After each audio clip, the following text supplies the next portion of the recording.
Kai aš savo kanale kalbu apie karinę techniką, vienas iš dalykų, kurio aš bandau laikytis, yra tam tikrą prasme atsiriš galbūt nuo ideologijos, nuo galbūt politinių aplinkybių, pasižiūrėti į tą karinės technikos vienetą galbūt labiau iš techninės dalies ir tada galbūt, jeigu ir žiūrėti į ideologiją, žiūrėti tai, kaip galbūt politinė sistema įtakoja tą karinės technikos vienetą, tai tik tai paskui paaiškinant, kodėl vieni ir kiti sprendimai buvo įvykdyti. Ir vėlgi, kai savo kanale aš galbūt kalbėjau apie Porsche įvairias disfunkcijas, darant tankus, skirtus grinai tam, kad gaut karinius užsakymus iš dėdės Adolfo, aš tiesiog negalėjau nekalbėti apie nacių Vokietijos tiesiog visišką korupciją, disfunkciją ir tai, kaip dėdė Adolfas galbūt kišos į karinės technikos kūrimą. Ir galbūt kaip tai atsiliepia tos jam kurtos karinės technikos techninės kovinės charakteristikas. Kita vertus, kartais galima pasižiūrėti įvairius karinės technikos vienetus, tokius galbūt kaip Focke-Wulf 190 naikintuvas, kuris irgi buvo kurtas nacistinėje Vokietijoje, bet kadangi ten buvo žymiai mažiau politikos, žymiai mažiau kišimosi, net tokie supuvusioje, niekam tikusioje sistemoje buvo sukurtas iš tikrųjų žiauriai įspūdingas karinės technikos vienetas. Bet jeigu kalbėt galbūt apie visas pagrindinės šalis, kurios kūrė karinę techniką tiek galbūt prieš antrą pasaulinį, tiek per antrą pasaulinį, tiek po jo, mes turim atskirai išskirti Rusiją per brūkšnelį Sovietų sąjungą. Nes esmė yra ta, kad ten sistema yra tokia tiesiog inherently šudina, kad net kai kuriais atvejais tiesiog vizionieriški inžinieriai su polėkiu kurti ir inovuoti, vis tiek atsiremia į tos sistemos nesąmonės ir tiesiog yra priversti sukurti karinės technikos vienetus, kurie galbūt tiesiai šviesiai kalbant neišpildo pilno jų potencialo. Šitoje vietoje savaime aišku, aš galbūt kalbu apie Morozovą ir T-64. Tada jeigu galbūt mes kalbame apie kitas rusiškas per brūkšnelį sovietinės gamyklas, tokias kaip Nižnij Tagilas, mes pradedame matyti, kad pavyzdžiui tas pats T-34, T-90 yra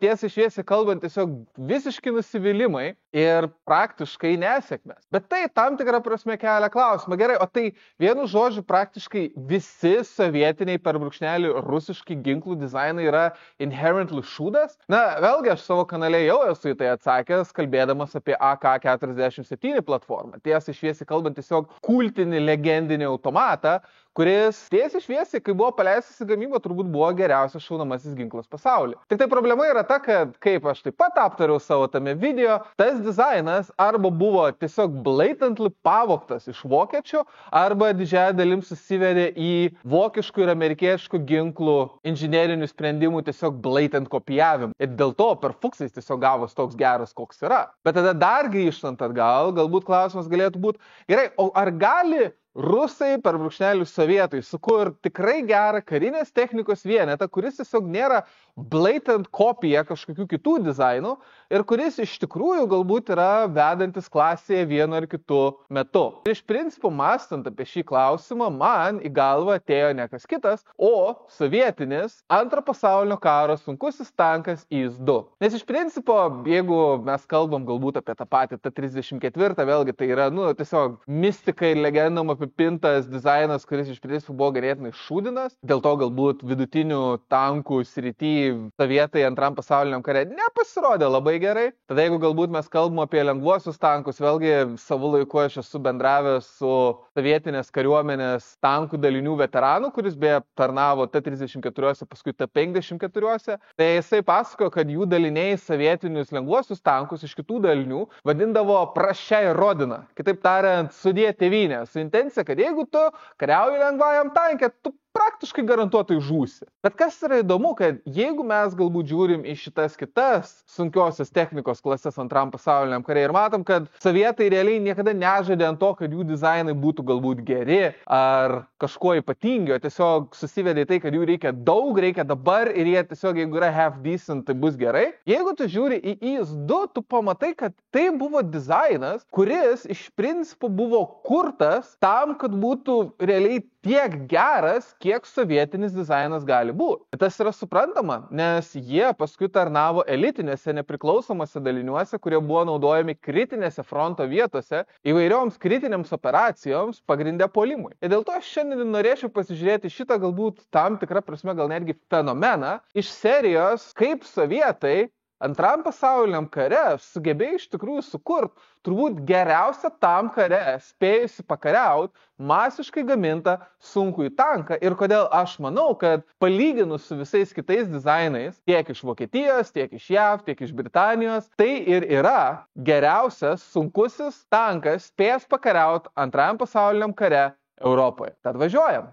Pradėti savaime, aišku, turėtume kaip ir su labai nemažai kertinių ginklų sistemų naudotų antram pasauliniam kare. Tai yra pirmam pasauliniam kare, kur tos galbūt ginklų sistemos užgimė, bet nelabai kas suprato dar tam kare, kaip jas naudoti. Ir tankai iš principų buvo vienas geriausių to pavyzdžių. Vėlgi, pradėjo atsirasti maždaug karo vidury, apie 916 metus ir pradėti naudoti tikrai masiškai apie 917 metus. Jie iš principo revoliucionavo pirmą pasaulinį karą. Nes iš principo pirmo pasaulinio karo problema buvo ta, kad modernus automatiniai ginklai ir artilerija pasidarė tokie mirtini, kad pult kare pasidarė beveik neįmanoma. Arba nuostoliai gyvąja jėga buvo tiesiog nepakeliami nei vienai kariaujančiai pusė. Ir tankai iš principo buvo sąjungininkų atsakymas, kad gerai, jeigu turim kažkokią problemą, kaip ir priklauso industrializuotom valstybėm, išspręskim tą problemą, sukurdami mašiną, kuri tą problemą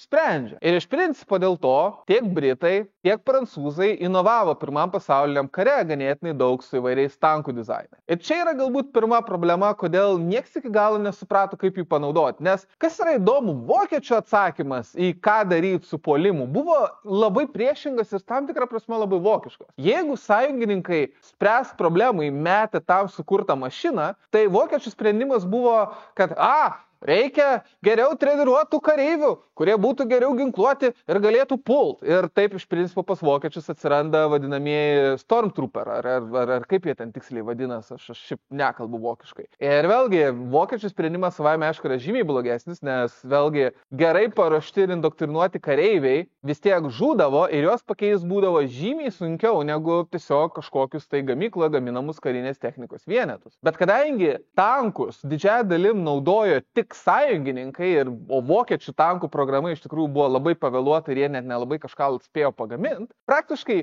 nieks iki galo nesuprato, kaip atrodo galbūt tankų mūšiai. Tada galbūt, kadangi tankai didžiąją dalim buvo naudojami puolimui, buvo didžiąją dalim ir manoma, kad tankas yra skirtas tik puolimui. Ir o kaip jį tada galbūt naudoti gynybai. Ir vėlgi šitoje vietoje aš esu padaręs visą atskirą video, kur aš kalbu apie šitą fallacy, kad kam Lietuvai tankai, jeigu tankai yra puolamieji ginklai. Esmė yra ta, kad šiais laikais yra suprantama, kad tankai yra be proto reikalingi tiek puolant, tiek ginantis. Bet vėlgi, po pirmo pasaulinio karo nieks labai to nesuprato. Tada galų gale net nebuvo aišku, kaip tie tankai turi atrodyti. Ar tai yra tiesiog kažkokie dideli monstrai su daug patrankų ir kulkosvaidžių, ar galbūt tai yra kažkokie mažiukai, tankiukai, bet kurių yra daug, kaip pavyzdžiui tas pats prancūzų Renault FT ir taip toliau ir panašiai. Bet kur praktiškai beveik visi pagrindiniai kariniai teoretikai sutiko, kad didžiąją dalim tankai puolime reikalingi dviem pagrindiniam roliam. Tai yra pirminiam prasiveržimui ir po to sekančiam exploitation. Ir jeigu kas nors žinot, kaip lietuviškais kariniais terminais yra exploitation, tai prašau palikite apie tai komentarą. Idėja yra ta, kad yra priešų linija, kur tu sukaupi savo tankų pajėgas, tu puoli ir šitoj puolimo daly tau savaime aišku reikia kuo galingesnių ginklų ir kuo stipresnio šarvo, nes į tavo tankus veikiausiai priešas šaudys viskuo, ką turi. Bet tada, kai gynybos linija yra prakirsta ir galima išeit į prieš užnugarį, tau kaip tik reikia žymiai manevringesnių, lengvesnių tankų, kurie savo ruoštų gali taip pat būti žymiai lengviau ginkluoti, nes kaži, ar jie sutiks kažkokį sunkų pasipriešinimą prieš tankinius ginklus ir panašiai. Ir dėl to iš principo mes atsirėmėm į filosofiją, kad pagrinde reikia dviejų tipų tankų. Tai yra tokių kaip ir sunkių tankų, kurie dalyvautų tam pirminiam prasiveržime ir tada lengvesnių, manevringesnių tankų, kurie dalyvauja exploitation žingsnyje. Ir jeigu mes žiūrim praktiškai visas pagrindinės europinės industrializuotas valstybės, kurios tiesiai šviesiai kalbant turėjo pinigų vystyti tankų programas tarpukarį, mes matom, kad jis visas ir vadovauja šito principu. Prancūzai sukuria Čarba 1 šeimą, kuri yra kaip ir tas tankas skirtas pirminiam prasiveržimui, tada už to jie ten turi krūvas mažyčių, sąlyginai lengvų tankus su 2 žmonių įgulom, kurie praktiškai primena tuos pačius pirmo pasaulinio karo Renault FT. Britai, kadangi savaime aišku, negali tiesiog turėti lengvųjų ir sunkiųjų tankų. Jie savaime aišku turi viską pavadinti kitaip, bet mintis yra tokia pat. Ir Britanijoje dėl to mes turim pėstininkų tankus, tokius kaip galbūt Matildas ir Churchilliai, kurie yra labai sunkiai šarvuoti, bet yra pritaikyti važiuoti labai lėtai. Vis vėlgi, kaip ir sakau, tai yra doktriniškai pėstininkų tankai. Dėl to jam net nereikia važiuoti greičiau negu bėgantis pėstininkas, bet už tai jie gali būti labai sunkiai šarvuoti. Ir tada jie turi taip vadinamus kreiserinius tankus. Tai yra tankus, kurie turi absurdiškai ploną šarvą, kuris daugmaž gali atlaikyti lengvųjų ginklų ugnį, bet kuris už tai yra žiauriai greitas. Tai jeigu mes žiūrime tuos pačius vokiečius nuo pat Versalio taikos ir bandymų ją sulaužyti, jie savaime aišku pradeda savo tankų programas tiesa pasislėpę su Leichtraktor ir Grosstraktor, tai yra praktiškai lengvojo ir sunkio tankų programom. Tada artėjant pačiam antram pasauliniam kare, jie nusistovi prie Panzer 3 ir Panzer 4 dueto, kur galbūt Panzer 4 yra labiau pritaikytas pėstininkų paramai, dėl to jis turi galbūt vienokį ginklą ir vienokius šarvus, o Panzer 3 jau yra labiau skirtas tam exploitation žingsniui ir galbūt netgi kovoti su priešų tankais. Galbūt kas yra įdomu, jeigu atkreipė dėmesį, aš praktiškai kalbu pagrindę apie europiečius šitam kontekste, nes jeigu mes pasižiūrime į amerikiečius, tai vėlgi jie ten eksperimentuoja su įvairiais tankų dizainais, bet didžiąją dalim tarpukariu jie tankams skiria stebėtinai mažai dėmesio, nes vėlgi jų visa strateginė idėja turėti absurdiškai galingą laivyną ir aviaciją ir tiesiog sėdėti Amerikoje ir tikėtis, kad nieks jų nepasieks ir ant žeminio karo veikiausiai kariauti nereikės, o jeigu reikės jį kariauti, tai tiesiog maža profesionali kariuomenė nugalės tiek meksikiečius, tiek galbūt kanadiečius, jeigu prie to viskas prieitų, tiesiog naudojant sąlyginai lengvus ir paprastus tankus. Ir iš tikrųjų verta gal net kada padaryti atskirą video apie tarpukario amerikiečiškus tankus, nes ten tiesiog yra viena didelė disfunkcija. Tada jeigu mes kalbam galbūt apie Japoniją, tai yra pagrindinė Azijos galybė tuo laikotarpiu, japonai buvo sąlyginai labai panašiai padėti kaip amerikiečiai, tik tai minus resursus, kuriais jie galėjo mesti į karinės technikos kūrimą. Dėl to mes irgi matom, kad pagrindiniai japonų resursai nueina kurt ir statyti laivus bei lėktuvus. Kita vertus, kas yra įdomu, tarpukariu japonai yra vieni pagrindinių inovatorių, kuriant galbūt net ne tiek tankus, kiek tankų taktikas. Bet kita vertus, kadangi jų pagrindiniai priešai kiniečiai iš viso nelabai kažkokių technologijų ar modernių ginklų turi, netgi sąlyginai lengvi ir paprasti ir tiesiai šviesiai kalbant archaiški japoniški tankai, kuriuos jie sugeba pasigaminti, yra visiškai adekvatų. Ir dėl to mes iš principo ir matom, kad netgi antram pasauliniam kare japonai niekada iš tikrųjų nesugeba sukurti jokių tikrai spūdingų tankų dizaino. Ir jeigu galbūt vakarų Europoje 44 ir 45 metais amerikiečių tankistai skundžias, kad mūsų tankus lengvai ten pramuša tigrai ir panteros, tai Shermanai iki pat karo galo Ramiajam vandenyne buvo tiesiog siaubas japonam, nes japonų tuo metu naudoti tankai nelabai ką galėjo padaryti netgi baziniam Shermanų modeliam. Bet vėlgi, čia galbūt toks lyrinis nukrypimas. Kas yra svarbu, kad vėlgi teisybės dėlį reikia pastebėti, kad amerikiečiai šitą lengvųjų sunkių dalyką, vėlgi jie į visą šarvuotą techniką žiūrėjo visai kitaip. Na, o pabaigai galbūt, jeigu kalbama apie paskutinę galbūt Europos šalį, kuri bandė apsimest kažkokią tai imperinę galybę, tai yra Italija, tai, taip, Musolinis bandė ten gaminti kažkokius tai tankus, šarvuotą techniką, bet Italijos industrija tiesiog buvo tokia silpna ir tokia atsilikus, kad taip italai dėl savo patirčių Etiopijoje ir paskui Libijoje buvo galbūt vieni irgi iš tokių labiau inovatorių Europoje, kuriant galbūt šarvuotą techniką, bet vėlgi jie niekada neturėjo pakankamai resursų, kad galbūt išvystytų kažkokias tai lengvųjų ir sunkių tankų programas tokiam lygiai kaip galbūt Britai, Prancūzai ar Vokiečiai. Ir tai mus savaime aišku atveda prie ko kito, o prie sovietų. Ir sovietų ir per brūkšnelį Rusijos imperijos patirtis su tankais yra turbūt viena vėlyviausių iš visų pagrindinių pirmam pasauliniam kare kovojusių valstybių. Nes esmė yra ta, kad pirmam pasauliniam kare Rusija irgi buvo ganėtinai atsilikus industriškai ir techniškai. Ir taip yra ten tos, ką aš drįsčiau pavadinti, legendos apie caro tanką, kur ten vėlgi yra didžiuliai ratai, patrankos ir taip toliau ir panašiai. Bet vėlgi man tai tiesiog yra toks tiesiog truputį mistifikuotas dalykas. Taip, aš tikiu, kad rusai bandė kažką tokio pagaminti, bet esmė yra ta, kad visos šalis iki kažkokio lygio žiūrėjo į galbūt kažkokius tai karinės technikos vienetus skirtus puolimui. Ta prasme, ta pati Austrijos-Vengrijos imperija dar prieš pirmą pasaulinį karą galvojo apie vikšrinius šarvuotus karinės technikos vienetus. Bet caro tankas iš principo atvejais, net jeigu prezimuojam, kad jis iš tikrųjų buvo pagamintas ir iš tikrųjų ten kažkur buvo išbandytas ir įklimpo, tai tiesiog parodo, kad tai buvo tiesiog blogas dizainas ir galbūt kažkokio lygio desperacija. Iš tikrųjų, tikroji rusų ir paskui sovietų patirtis ir pažintis su tankais iš tikrųjų vyko per jų pilietinį karą, kai įvairios sąjungininkų intervencijos atsivežė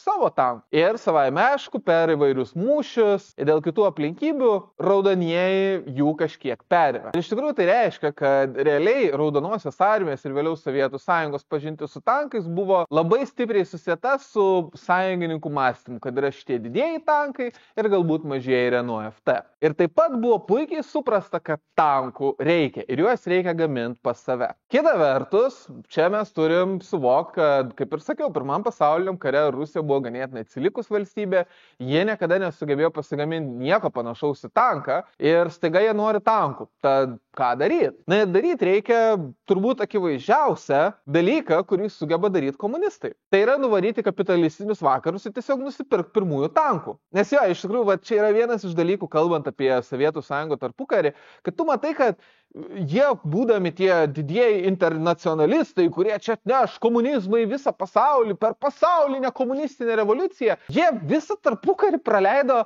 pirkdami įvairius dalykus savo industrijai ir kariuomeniai vakaruose. Vėlgi, amerikiečiai didžiąją dalim pastatė jų naftos pramonę, didžiąją dalim pastatė modernesias jų gamyklas ir tuo pat metu jie iš vakarų pirko įvairiausią karinę techniką, pradedant įvairiais galbūt aviaciniais varikliais, laivų technologijom, ginklų technologijom ir savaime aišku tankais. Ir jeigu mes žiūrim galbūt į dvi pagrindinės lengvųjų tankų šeimas artėjant antram pasauliniam karui, tai yra T-26 ir BT šeimos. Ir praktiškai T-26 yra ne kas kita kaip pagal licenciją gamintas ir patobulintas Britų Vickers 6 Ton tankas, o BT šeima, kaip beje aptariau T-34 video, yra ne kas kita kaip Kristi tankas. Ir tokiu būdu iš principo sovietai sugeba kickstartinti savo tankų programą. Bet taip pat, jeigu jau sovietai turi savo tankų programą, jiems kyla klausimas, gerai, o tai ką mes tos tankus naudojam? Ir vėlgi, jie iš principo ideologiškai pasiekė beveik tą pačią išvadą kaip ir visi kiti,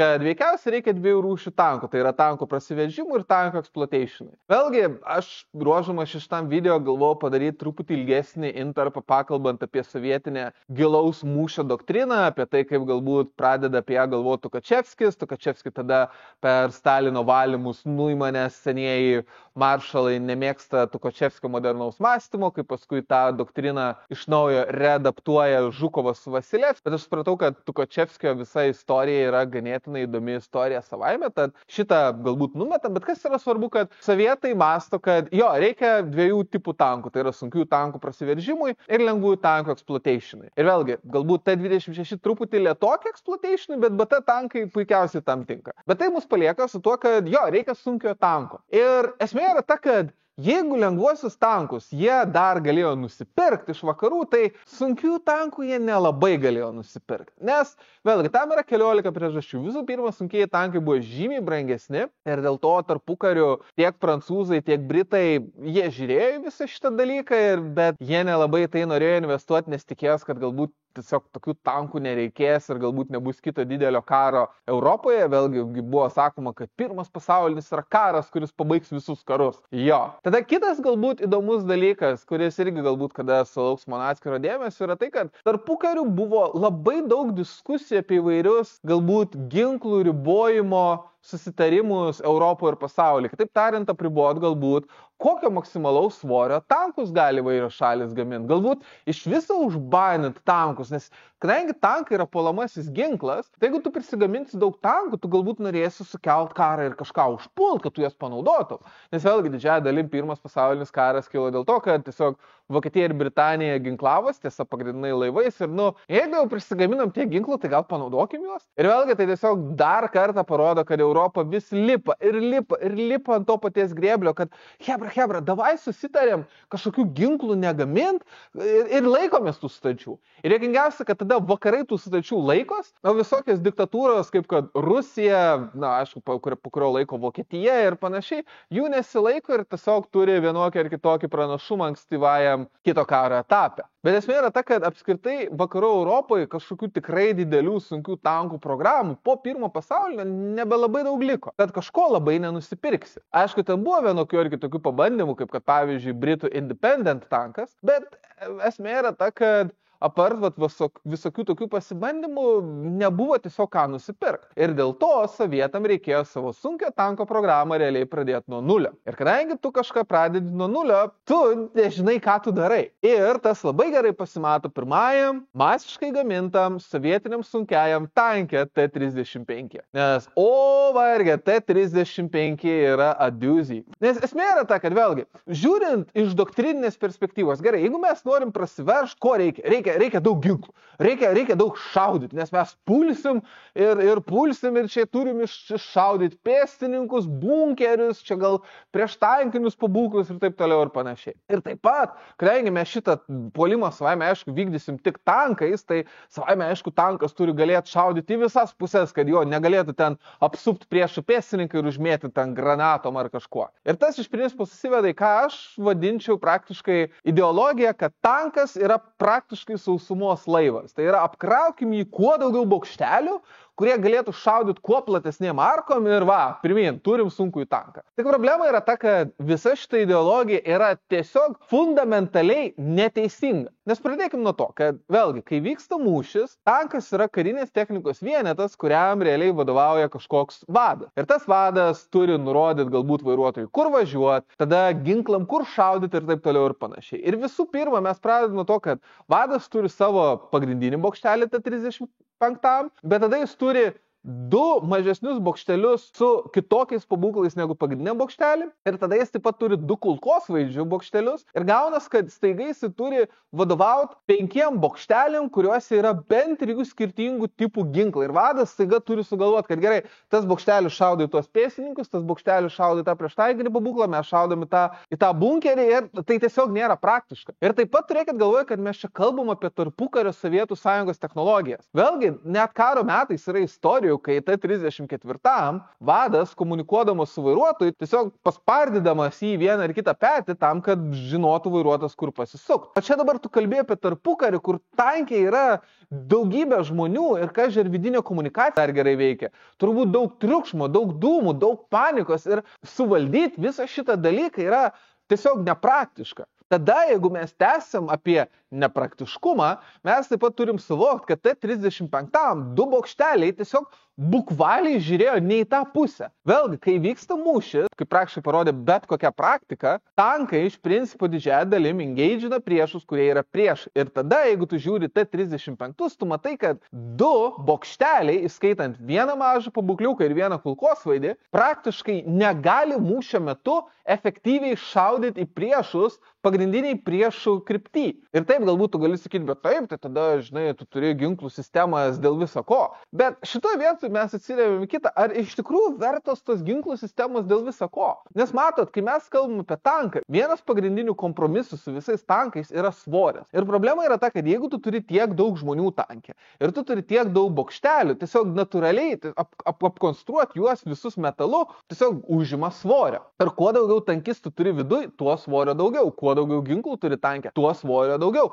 Kuo daugiau bokštelių turi tankę, tuo svorio yra daugiau. Ir tai veda prie krūvos problemų. Visų pirma, kadangi svoris negali būti be galo didelis, ir mes tuoj prieisim kodėl, mes atsirėmėm į tai, kad šitie 2 bokšteliai suvalgo daug svorio, kuris galų gale galėtų būti panaudojamas kaip galbūt šarvas iš priekio. Tai yra iš ten, kur didžiausia tikimybė, kad priešas į tave šaudys. Nes nepaisant to, kad T-35 buvo toks didelis ir toks sunkus, šarvas jame buvo apgailėtinai plonas. Tada antras dalykas su svoriu yra tai, kad tą svorį kažkaip reikės judinti. Vadinasi, Kuo tavo tanko svoris yra didesnis, tuo didesnio variklio tau reikia. Ir tuo galbūt didesnės transmisijos tau reikia. Ir tai susiveda į tai, kad toks variklis darysis brangesnis, sudėtingesnis, naudos daugiau kuro. Transmisija irgi turės būti galinga ir beefed up, kad atlaikytų visas apkrovas. Vadinasi, tai bus brangesnė. Taip pat jinai bus labiau linkus sulūžti. O galbūt didesnis, galingesnis variklis ir geresnė transmisija kainuos daugiau ir maža to, taip pat svers daugiau. Tai irgi gaunas, kad jeigu tu didini svorį, tau reikia didesnio variklio, bet didesnis variklis dar labiau didina svorį, bet dėl to variklis turi būti dar labiau galingesnis ir tiesiog užsisuki į šitą spiralę, kuri veda niekur. Tada dar vienas dalykas su tankais yra tai, kad tankai iš principo buvo kurti tam, kad, važiuotų per vadinamai no man's land, jeigu mes pirmo pasaulinio karo terminais. O no man's land, turbūt lietuviškai reiktų vadinti niekana žemė, buvo charakterizuota tuo, kad tai tiesiog buvo purvo vonė. Ir tam, kad tankas važiuodamas per tas purvo vones neužklimtų, jam savaime, aišku, reikia ganėtinai adekvataus vikšro paviršiaus ploto į žemę. Bet čia mes atsiremiam į problemą, kad logiškai mąstant, vadinasi, tiesiog, jeigu turi sunkų tanką, tu turi tiesiog platinti vikšrus. Bet tu negali platinti vikšrų amžinai, nes dar vienas dalykas, kadangi tu turi šitą sunkų tanką, kurio variklis yra perkrautas, transmisija yra perkrauta, veikiausiai tu nori jį kaip įmanoma daugiau transportuoti galbūt traukiniais ar dar kažkuo. Bet jeigu tavo tankas bus per platus, jis tiesiog netilps ant traukinio. Vadinasi, tu turi geležinkelio padiktuotą stiprų limitą, koks siauras turi būti tankas. Tai vadinasi, jeigu tavo vikšras negali būti be galo platus, vadinasi, jis turi būti ilgas tam, kad gautum tą patį vikšro paviršiaus plotą ir flotation. Ir dėl to mes ir matom, kad T-35 yra suknistai ilgas tankas. Bet jeigu tankas yra toks ilgas, jo svoris vėl didėja. Ir jeigu svoris toliau didėja, mes vėl atsiremiam į tai, kad jo variklis perkrautas, transmisija perkrauta.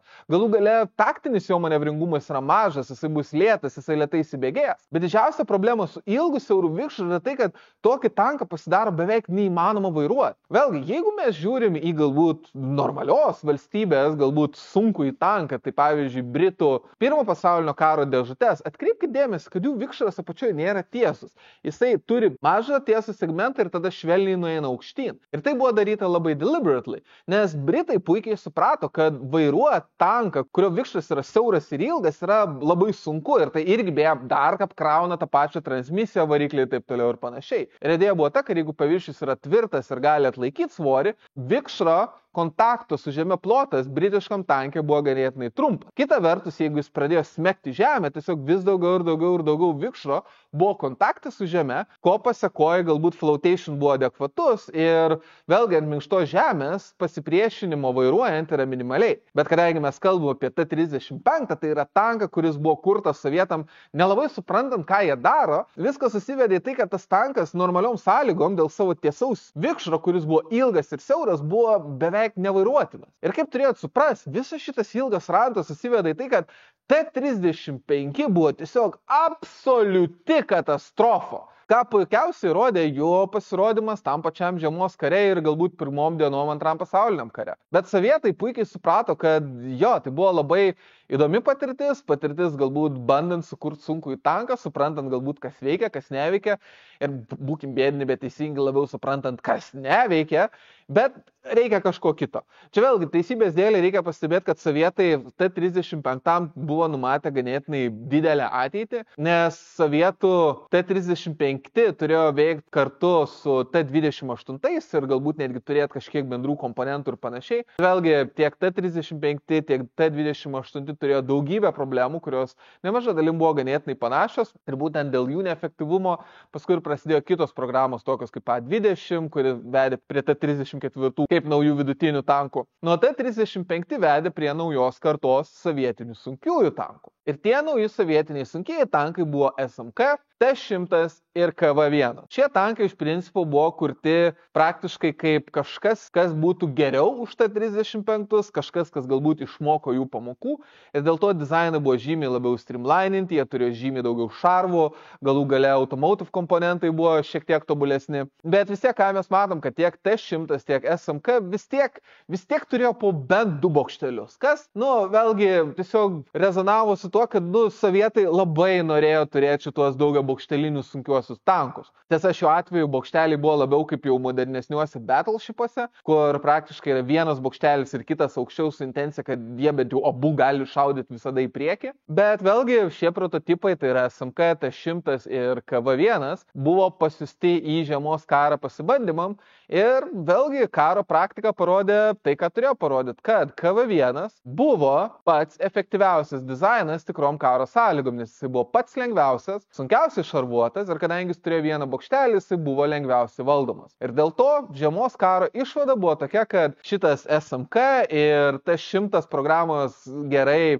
jas mes nubraukiam, pastumėm į šoną ir vietoj to sovietai nusprendė pradėti masiškai gaminti KV1 tankus. Šitoje vietoje aš taip pat pastebėsiu, kad KV1 platformą jie taip pat sukūrė KV2 tanką, kas iš principo tiesiog buvo KV1 su žymiai didesniu bokšteliu, kurį jie tiesiog įkišo haubicą, bet vėlgi aš KV2 nelabai traktuoju tankų, tai iš tiesų buvo labiau savaigis šturmo ginklas, iš tikrųjų ideologiškai panašesnis į vėlesnius Tu-152 ir Isu-152. Ir vėlgi patys sovietai suprato, kad KV2 yra žiauriai limituota platforma ir jų pagamino vos kelis šimtus. Tad mes iš principo toliau šitam video apie juos nekalbėsim. Bet kas yra svarbu, kad antrą pasaulinį karą sovietai pradeda su KV1 platforma ir ją masiškai gamindami.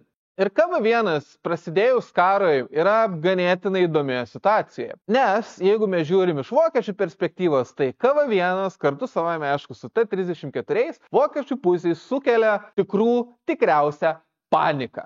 Nes esmė yra ta, kad vargės, taiga egzistuoja šitie sunkiai šarvuoti tankai, kurių praktiškai negali sunaikinti mūsų dabartiniai tankai. Aišku, šitoje vietoje mes numulinom faktą, kad Barbarossa didžiąją dalim prasidėjo Panzer 1, Panzer 2 ir čekiškus Panzer 38T tankus, kurie tik tiesiai šviesiai kalbant buvo lengvai šarvuoti, lengvai ginkluoti tarpukario dizainai. Modernesni Panzer 3 ir Panzer 4 egzistavo, bet jie irgi turėjo problemų su šitais sunkiai šarvuotais sovietiniais tankais. Ir vokiečių pusėje tiesiog kilo tikriausia panika, kuris susivedė į tai, kad praktiškai KV1 galėjo sunaikinti efektyviai tik tai 88 mm flak pabūklas, artilerija arba aviacija. Arba pėstininkai su vairiais prieštankiniais ginklais, jeigu priartėdavo prie šitų tankų. Vienas galbūt ryškesnių epizodų, kai šitie sunkiai tankai iš tikrųjų sužaidė ganėtinai rimtą vaidmenį fronte, tai yra beje Raseinių mūšis įvykęs Lietuvos teritorijoje, kur iš principo ganėtinai riboti KV1 ir KV2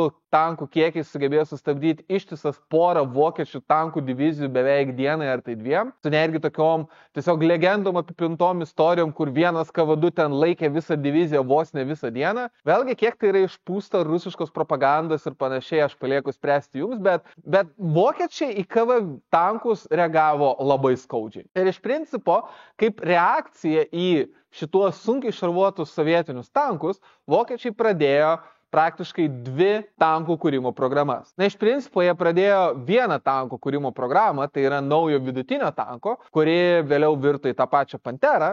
Ir tuo pat metu jie reaktyvavo savo dar tarpukariu pradėtą sunkiųjų tankų programą. Nes vėlgi, iš vokiečių perspektyvos 39 ir 40 metai parodė, kad sunkiųjų tankų niekam nereikia. Blitzkriegui iš principo reikia kaip tik lengvų, greit manevruojančių, patikimų tankų, tokių kaip galbūt tie patys Panzer 1, Panzer 2, Panzer 3 ir Panzer 4. Tai sunkiųjų tankų jiems tiesiog neprireikė. Po galais jie Prancūziją sumušė be sunkiųjų tankų, o kaip prancūzai savo ruošų turėjo sunkiau šarvuotus tankus. Tačiau jų patirtis Sovietų Sąjungoje iš principo buvo jiem tokios šokiruojančios, kad jie praktiškai pradėjo, kaip ir sakiau, vieną programą, kuri paskui virto Pantera ir tam tikrą prasme reaktyvavo sunkiojo tanko programą, kuri vėliau tapo Tigru. Bet šitoje vietoje yra niuansas, nes kaip atsimenat, aš pradžioj kalbėdamas apie KV1 pasakiau, kad prasidėjus karui jo padėtis buvo ganėtinai nevienareikšmė. Nes nors vokiečiam 41 T-34 ir KV buvo tiesiog šokas, mes taip pat turim atsiminti, kad 41 metais vokiečiam geriausiai sekėsi rytų fronte. Jie užėmė Kyjivą, jie praktiškai užėmė visą Ukrainą, jie užėmė Minską, jie užėmė Smolenską, jie nuėjo beveik iki pat Maskvos ir jie apsupo Leningradą. Ir nors šitie T-34 IV ir KV šeimos tankai buvo sunkiai įkandami, jie praktiškai karo eigai 41 neturi jokio efekto. Ir tas labai gerai atsispindi tame, kaip galbūt tie patys sovietai žiūrėjo į KV šeimos tankus. Nes sovietų nuomonė, KV tankai po šitų pirmųjų mūšių buvo tiesiog fiasko. Nes dalykas yra toks, kad T-34, taip, jisai irgi turėjo problemų su vokiečiais ir vokiškais tankais ir irgi T-34 buvo per mažai, bet T-34 bent jau buvo pakankamai pigus ir lengvai gaminami, kad jų bent jau galima būtų tikėtis greitų laikų prisigaminti pakankamai daug. Tuo tarpu sunkieji tankai buvo brangesni, kas reiškia, kad tu jų nepagaminsi tiek daug, bet tuo pat metu jie buvo žymiai mažiau patikimi, nes vėlgi jie tiesiog buvo sunkus. Nes vėlgi, jeigu pamenat, kai aš kalbėjau apie T-34, aš pasakojau, kokia šudina ten buvo transmisija ir kai kas iš jūsų komentaruose rašėt, kad jo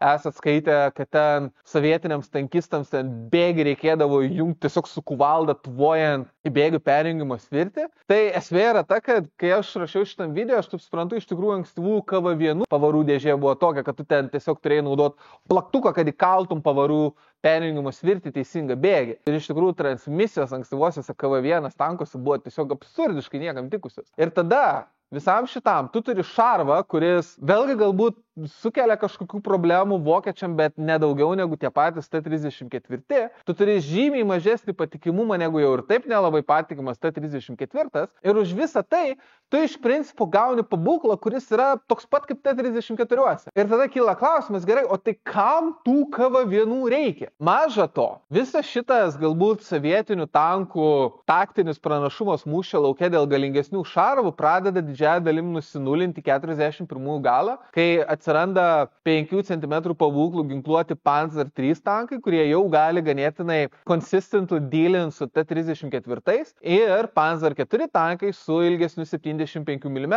pabūklų, kurie jau gali ganėtinai consistently dealinti tiek su T-34, tiek ir su KV1. Į tai sovietai atsako apkraudami KV1 dar daugiau šarvo, kas beje, tarp kitko, prinustumė KV1 iki praktiškai beveik 50 tonų svorio, kai originaliai KV1 turėjo svert apie 40 tonų ir atitinkamai visi automotive komponentai tame tanke buvo pritaikyti tokiam svoriui, ko pasekoju varikliai dar labiau nelaiko, pavarų dėžės dar labiau nelaiko. Po galais pradeda torsioninė pakaba tiesiog lūžt nuo svorio važinėje. Ir mes gaunam, kad jo, tu apkrovėjai šarvais, tu vėl galbūt taktiniam lygi turės šituos sunkiai šarvuotus tankus, kurie galbūt gali atlaikyti pataikymą ar du, galbūt iš vokiškų tankų, bet galų galiai yra tokie lėti ir tokie nepatikimi, kad kaip tu juos naudosi, jau nebekalbant, kad jie yra žiauriai brangus. Ir turbūt geresnio parodymo, kokia iš tikrųjų KV1 platformų buvo niekam tikus, yra būtent 41-42 sovietinis kontrapuolimas, kur iš principo viskas susivedė į tai, kad jeigu T-34 dar sugebėjo ganėtinai greitai judėti prieki ir stumti vokiečius atgal, tai KV1 tankai, kurie, aš jums priminsiu, buvo kurti pult ir pramušti gynybos linijas, tiesiog nespėdavo. Ir gaudavos, kad sovietiniai pusiai būdavo tarsi prieštaravimas. Ar laukt KV1, kad vokiečiai spėtų įsitvirtinti ir dėl to puolimas tiesiog bus sunkesnis ir tie KV1 bus prarasti ir bus prarastas puolimo momentum, ar tiesiog pulsų T-34, juos praras puolime ir kai nelieka T-34 ir jau vokiečiai kontratakuoja, jie iš principo susiduria su laukuose ir keliuose įklimpusiais, sugedusiais KV1 tankai. Ta prasme, situacija su KV1 buvo tokia bloga, kad vėlgi aš jums nekartą sakęs, kad aš Žukovo memuarus esu skaitęs. Žukovas memuaruose keikia sunkiuosius tankus už tai, kad jie tiesiog buvo useless žiūrint į šitą kontrapuolimą. Ir vėlgi, galbūt tam tikras sprendimas iš galbūt sovietų pusės buvo tai, kad reikia kažkokių drastiškų sprendimų padaryti šituos sunkiuosius tankus galbūt viable. Ir tas sprendimas buvo KV1S platforma. Ir KV1S susivedė į tai, kad tiesiog sovietai nusprendė, kaip įmanoma labiau palengvinti šitą platformą. Kas realiai reiškia, kad netgi tanko šarvas buvo ploninamas. Galbūt taip pat, kas yra svarbu šito video kontekste, yra tai, kad būtent KV1 jie taip pat pradėjo įdėti šiek tiek patobulintas atsparesnės ir geresnės transmisijas. Bet šiaip žiūrint ideologiškai, staiga mes atsiremiam į situaciją, kad mes turim šitą sunkųjų tanką, kuris yra brangesnis už T-34. Mes dabar ploninam jo šarvą tam, kad jisai būtų galbūt adekvatesnis, bet mes ploninam jo šarvą tuo metu, kai vokiečių naujausi tankai pradeda to šarvus pramušinėti vis lengviau ir lengviau. Ir tada kyla klausimas, o tai kam tų sunkiųjų tankų reikia? Ir praktiškai šita diskusija kulminuoja tuo, kad 42 gale sovietai pradeda labai realistiškai mąstyti, kad velniop, nereikia sunkiųjų tankų. Kad galbūt žymiai geresnis sprendimas yra turėti galbūt universalų tanką. Tai yra tanką, kuris galėtų vykdyti tiek puolimą, tiek paskui exploitation. Ir kas yra labai įdomu, kad sovietų pusėje prie šitą klausimą yra prieinama iš dviejų skirtingų pusių. Vienoje pusėje mes turime Morozovą su T-43 programa, kas iš principo reiškia paimkim vidutinį tanką ir tiesiog pridėkim jam daugiau šarvų ir padarykim jį sunkesniu. Bet kita programa, kuri vyko tarsi pusiau paraleliai, buvo KV-13 programa. Ir KV-13 programa realiai susivedė į tai, kad vėlgi buvo suprasta, kad KV šeima vėlgi joje buvo tam tikrų sprendimų, kurie, akivaizdu, kad tam tikrom taktiniam aplinkybėm turėti sunkų šarvą tikrai yra prasmės. Bet jeigu dėl to yra esmingai aukojamas manevringumas, ar tikrai verta? Ir dėl to, ką mes matom, kad KV-13 programa prasideda su labai paprasta techninė užduotim. Padarykit vidutinį tanką, kuris sveria apie 30 tonų, kuris turėtų šarvus, kurie yra tokie pat kaip KV ar netgi geresni, bet, kaip ir minėjom, negali viršyti 30 tonų. Ir iš principo šitoje vietoje rusų inžinieriai pradeda dirbti galvodami, kaip šitą dalyką įvykdyti. Ir šitoje vietoje mes vėlgi grįžtam atgal prie to, kad gerai, o kas iš principo apskritai yra šarvas? Ką šarvas daro? Ir atsakymas yra paprastas, kad šarvas apsaugo esminius tanko komponentus nuo priešų ugnies. Ir dėl to mes ir matom, kad net ir moderniuose tankuose galbūt yra ta šarvuota dalis, bet taip pat yra daugybė visokių stowage bins, kuriuose tiesiog yra visokie antriniai dalykai, kur jeigu jas bus pataikyta, tai ką padarysi. Gerai, o tada klausimas, kas yra tie esminiai dalykai, kuriuos šarvas turi saugo. Ir vėlgi, paprastai kalbant, tai savaime aišku yra variklis, transmisija, ginklai, bet svarbiausia tai yra įgula. Ir dėl to KV-13 kūrėjai pasižiūrė į įgulą ir paklausė savęs, gerai, o mes galim išmest kažkokių tankistų ir tiesiog sumažinti tokiu būdu tūrį, kurį mums reikia apšarvuoti. Ir atsakymas buvo, kad, o kodėlgi ne. Visų pirma, jie pasižiūrėjo į bokštelį ir jie nusprendė, kad, mes turim 3 žmonių bokštelį, kas beje, kaip mes puikiai žinom iš dabartinės perspektyvos, yra turbūt optimaliausias tankistų kiekis bokštelį, bet KV-13 inžinieriai nusprendžia, kad mūsų specifikacija nereikalauja optimalumo, mūsų specifikacija reikalauja tanką padaryti kaip įmanoma lengvesnį ir sunkiau šarvuotą. Ko pasekoje, iš bokštelio yra išmetamas trečias tankistas, dėl ko bokštelis pasidaro žymiai mažesnis ir žymiai lengvesnis. Tada jie pasižiūri į korpusą, kur KV-1 šeimos tankuose sėdėjo vairuotojas ir radio operatorius, kuris beje tuo pat metu šaudė korpuse esančių kulkosvaidžių. Ir inžinieriai taip pažiūrėjo, paklausė, gerai, o mums tikrai reikia radio operatoriaus, o negali kažkas kitas to užsimti. Ir dėl to buvo iš tankų išmestas radio operatorius, kas realiai reiškia, kad ankstyvieji KV-13 prototipai iš principo turėjo tokią pat įgulos konfiguraciją kaip BT šeimos tankai. Ir vėlgi, galbūt mes dabar galim žiūrėti ir sakyti, 42 sovietai rimtai kūrė vidutinį tanką su 2 žmonių įgula, taigi čia nesąmonė. Bet mes turim atsiminti, kad tuometiniai T-34 naudojo 2 žmonių įgulą ir tai buvo sovietų tarpe traktuojama visiškai adekvačių sprendimų. Ir esmė yra ta, kad jeigu mes žiūrim į KV-13, mes matom, kad jo iš principo inžinieriai sugeba sukurti tai, ko buvo paprašyta. Tai yra tanką, kuris sveria apie 30 tonų ir kuris turi, kaip vidutiniam tankui, iš tikrųjų labai sunkių šarvų. Savame, aišku, su juo buvo nemažai problemų, turbūt net nereikia įvardinti ergonomikos, nes vėlgi 2 žmonių bokštelis, kuris dar ir mažas, tikrai nebuvo idealu. Savame, aišku, toliau reikėjo tobulinti transmisiją, toliau reikėjo tobulinti važiuoklę, bet esmė yra ta, kad buvo akivaizdu, kad visas šitas optimizavimas vedė prie ganėtinai įdomios šarvavimo schemos. Ir vėlgi, viskas atrodė labai akivaizdu, kad juda KV-13 programa, ten Morozovas ten kažkur juda su T-43, rišam visus šituos sunkiuosius tankus. Tik tai esmė yra ta, kad visas šitas kortas sumaišė tai, kad 43 sausio mėnesį prie Leningrado sovietai perėmė 2 naujausius Tigro tankus. Nes vėl, kas yra įdomu, kad Kurske rytų fronte debiutavo tik Pantera, o apie tigrus sovietai sužinojo žymiai anksčiau. Ir tigrai iš principo sovietų buvo tikrai ta žodžio prasme oh shit moment. Staiga jie susiprato, kad po galais pas vokiečius atsiranda sunkieji tankai, pas vokiečius atsiranda nauji galingi pabūklai.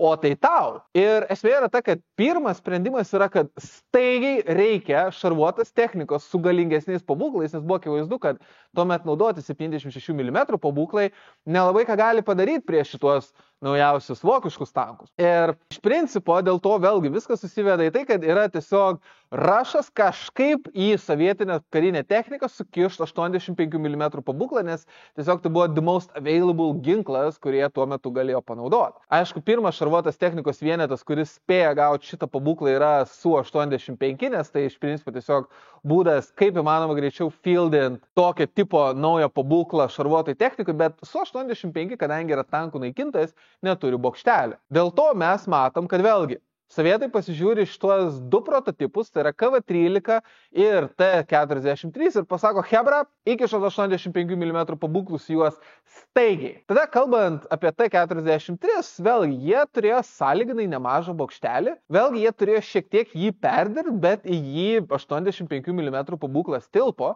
Ir kas yra įdomu, kad šitas T-43 bokštelis, patobulintas, kad jį tilptų 85 mm pabūklas, gavo sąlyginai greitai ir sovietai nusprendė, kad žinot ką, bokštelis yra geras, bet kam mums reikia šito naujo korpuso. Ir tiesiog gavos, kad šitą gerokai patobulinta T-43 bokštelį su 85 mm pabūklą tiesiog užslepino ant T-34 ir taip 44 pradžioj pasirodė T-34-85. O kaip buvo pavyzdžiui su KV-13? Na, esmė yra ta, kad į tą mažiuką KV-13 bokštelį kišti 85 mm pabūklą nebuvo jokių šansų ir dėl to buvo nuspręsta, kad visgi dar didesnį bokštelį.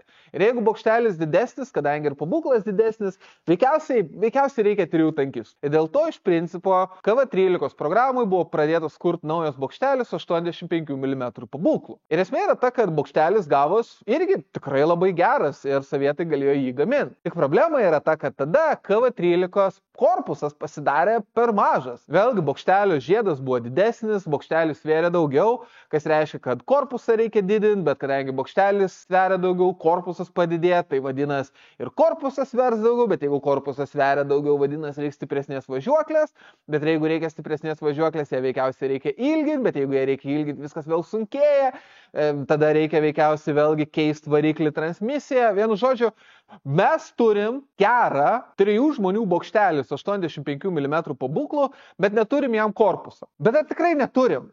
Ir esmė yra ta, kad sovietai pasižiūrėjo, kad žinot ką, gal tai yra būdas įprasminti KV-1S platformą. Ir ką realiai sovietai padaro, puikiai suprasdami, kad reikės šito naujo korpuso, kuris yra tobulinamas tam bokšteliui, kad davai dabar tą bokštelį ant smūgio užmetam ant KV-1S, iš ko beje gavos KV-85, bet tuo pat metu pabaigiam darbus prie šito prototipinio tanko, puikiai suprantant, kad tai yra sunkusis tankas, nes vėlgi padidinus bokštelį, padidinus tanką buvo akivaizdu, kad jisai svers daugiau negu 40 tonų vietoj prašytų 30. Bet turint galvoj, kad akivaizdu, kad vokiečiai jau irgi fieldina naujus tankus, kurie turi jau 88 mm pabūklą, Pantera turėjo dar galingesnį 75 mm pabūklą ir savaime aišku tobulėjo tiesiog apskritai galbūt tempiami vokiški prieštankiniai pabūklai. Buvo nuspręsta, kad žinot ką, gal iš tikrųjų reikia sunkiau šarvuoto tanko. Ypač turint galvoj, kad nuo 42 link 43 sovietų buvo vis daugiau ir daugiau puolime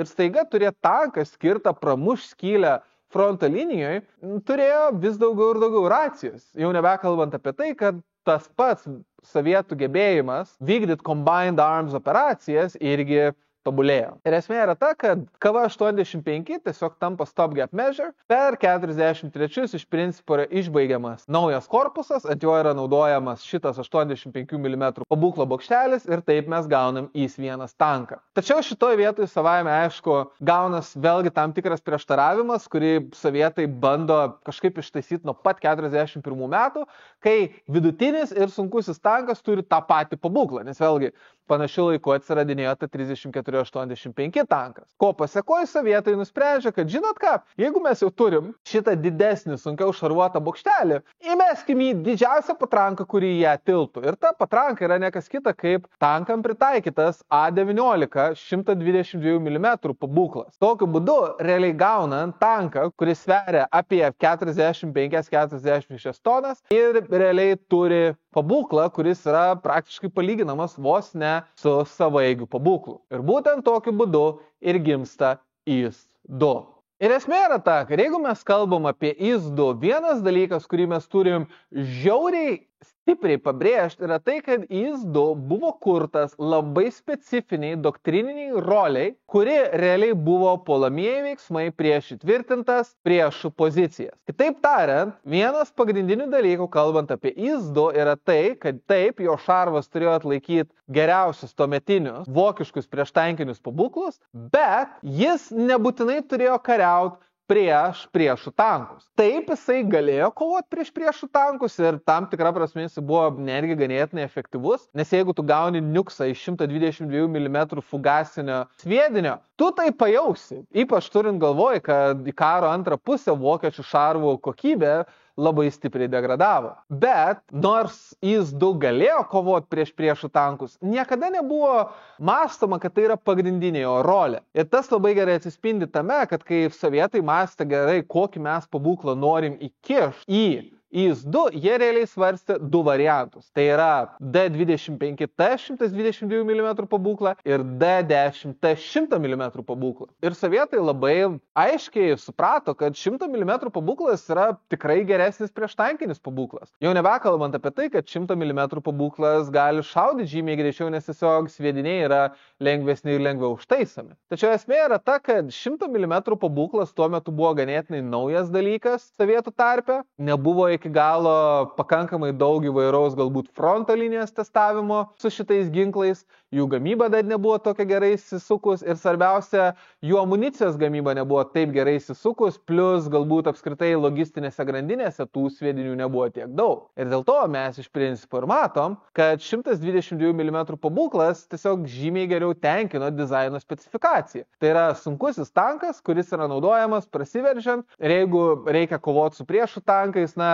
gerai tiesiog lups didžiulę bankę ir tiesiog atsitrauks, jeigu reikės. Maža to, 122 mm pabūklas buvo gerai išbandytas, gerai žinomas, buvo nemaža dalim išdirbtas ir svarbiausia, tokia amunicija jau buvo cirkuliuojanti sovietinėje logistikos grandinėje. Gal tik tai kas yra įdomu šitam kontekste, kad sovietai galų gale antram pasauliniam kare Su-100 visgi įkišo, jį dar kare spėjusi pakariauti karinės technikos vienetą ir tai yra karo galo Su-100 tankų naikintojas. Ir vėlgi tas tankų naikintojas pasirodė taip gerai, kad realiai po karo sovietai praktiškai nusistovėjo 100 mm pabūklų kaip go-to pabūklų savo vidutiniams tankams, tai yra T-54 ir T-55. Ir kas yra įdomu, šitie pabūklai iki šiol yra ganėtinai plačiai naudojami, nes tie patys T-54, T-55 iki šiol yra naudojami, skaitant toj pačioj Ukrainai. Tada, jeigu mes toliau kalbam apie pabūklą ir galbūt kaip jisai sužaidžia būtent su šitais doktrininiais reikalavimais ir kad tai iš principo yra doktrinos padiktuotas kompromisas, yra tai, kad tanko viduj buvo tik 28 sviediniai. Ir vėlgi esmė yra ta, kad kai mes kalbam apie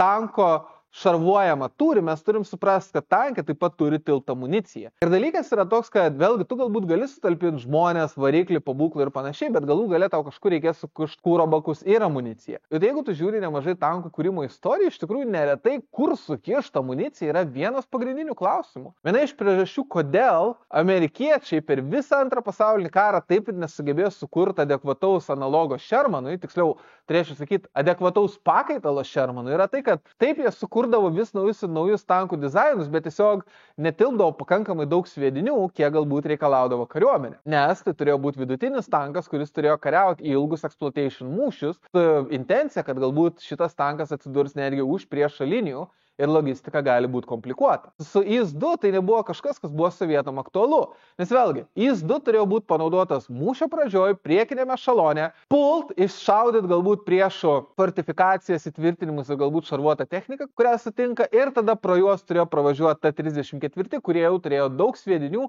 ir galėjo kariauti ilgiau. Taip pat šitą misijų portfolio labai gerai atspindėjo tai, kad iš tų 28 sviedinių 20 sviedinių buvo fugasiniai ir tik 8 šarvamušiai, ir tie patys šarvamušiai sviediniai nemaža dalim galėjo būti naudojami prieš tuos pačius bunkerius. Tada dar vienas dalykas, kurį mes turim suprasti apie IS-2, yra tai, kad visas šitas pabūklas ir visas šitas amunicijos kiekis realiai buvo toleruojamas taip pat ir dėl to, kad IS-2 niekada neturėjo būti naudojami pavieniui. Vėlgi, kaip ir sakiau, IS-2 buvo organizuoti į nepriklausomus elitinius puolamuosius dalinius, kur iš principo buvo idėja ta, kad taip, vienas tankas galbūt neturi daug sviedinių, bet kadangi mes juos naudojam koncentruotai siauram fronto ruože, jų bendras amunicijos kiekis yra visiškai adekvatus tai mūšio trukmei, kurios mes tikimės. Tada, jeigu galbūt žiūrim labiau į visą inžinerinę pusę, mes turim suprasti, kad IS-2 praktiškai buvo rezultatas beveik 3 metų nesibaigiančių bandymų kažkaip padaryti patikimą sunkiojo tanko važiuoklį. Ir kas yra įdomu, sovietam tas nemaža dalim pavyko. Kas yra įdomu, kad IS-2 naudojo tą patį V2 dizelį, kurį naudojo praktiškai visi sunkesnieji sovietiniai tankai Antram pasauliniam kariai, skaitant tos pačius visus T-34, kava šeimą ir panašiai. Jis buvo ditunintas, kad turėtų tik 520 arklio galių, kas realiai buvo padaryta nemaža dalim tam, kad tiesiog variklis tarnautų ilgiau ir būtų patikimesnis. Taip pat dar nuo KV-1S laikų buvo nuolatos tobulinama transmisija, kas savo ruožtų reiškia, kad IS-2 transmisija buvo stebėtinai patikima kaip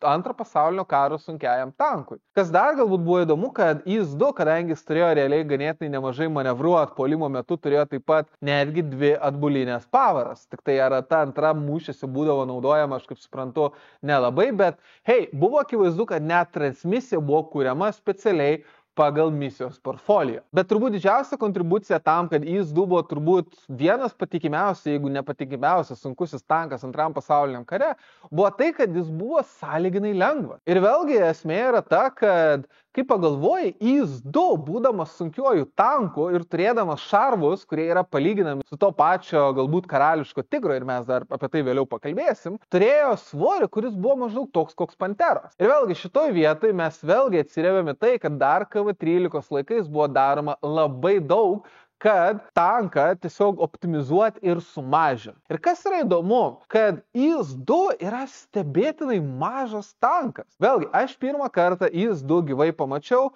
Lenkijos karinės technikos muziejuje Varšuvoje. Ir vėlgi, aš turbūt čia ant ekranų užmesiu, kur tas yra, ir aš turiu jums žiauriai rekomenduoti šitą muziejų, nes jie turi daug ir labai įdomios karinės technikos. Kas dar galbūt yra įdomu, jie turi netgi ankstyvai T-34 ir aš netgi nuotrauką prie jo turiu.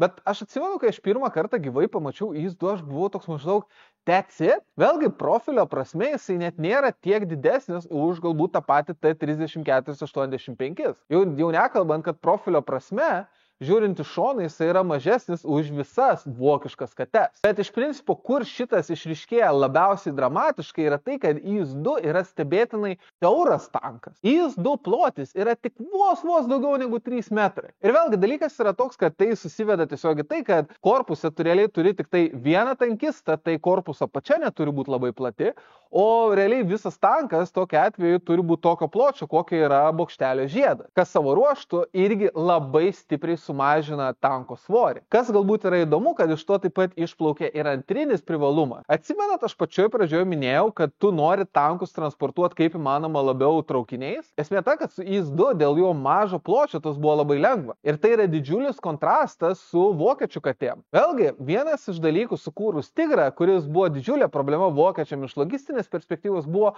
kaip transportuoti Tigrą geležinkeliais. Nes Tigras tiesiog buvo per platus standartiniam vokiškam geležinkeliu. Ir esmė yra ta, kad dėl to jie būdavo transportuojami nuėmus dalį išorinių interleaved ratų ir praktiškai turėdavo specifinį transportavimui skirtą siaurą vikšrą. Vėlgi, aš kažkur užmėsiu nuotrauką. Tad pagalvokit, tam, kad transportuot Tigrą, reikėjo jį iš dalies išardyti, uždėti kitokį vikšrą, atitransportavus vėl galbūt nuimti transportavimo vikšrą, uždėti papildomus ratus, uždėti standartinį vikšrą. Taip pat, jeigu tai jau visą tą padarai, veikiausiai tu nebenori jo vėl uždėti ant traukinio, tu tiesiog turi su juo važinėti, kai tigrų patikimumas irgi nebuvo toks didelis. Jau nebekalbant, kad su karališku tigru, kuris buvo dar platesnis, situacija buvo dar blogesnė. Ir tai tiesiog buvo dar vienas dalykas, kuris puikiai parodė, kad sovietai labai stipriai galvojo su IS-2 platforma, kaip galbūt reikės vykdyti puolimus, įskaitant galbūt netgi toje pačioje Vokietijoje, kurios geležinkelių tinklas savaime aišku bus perimtas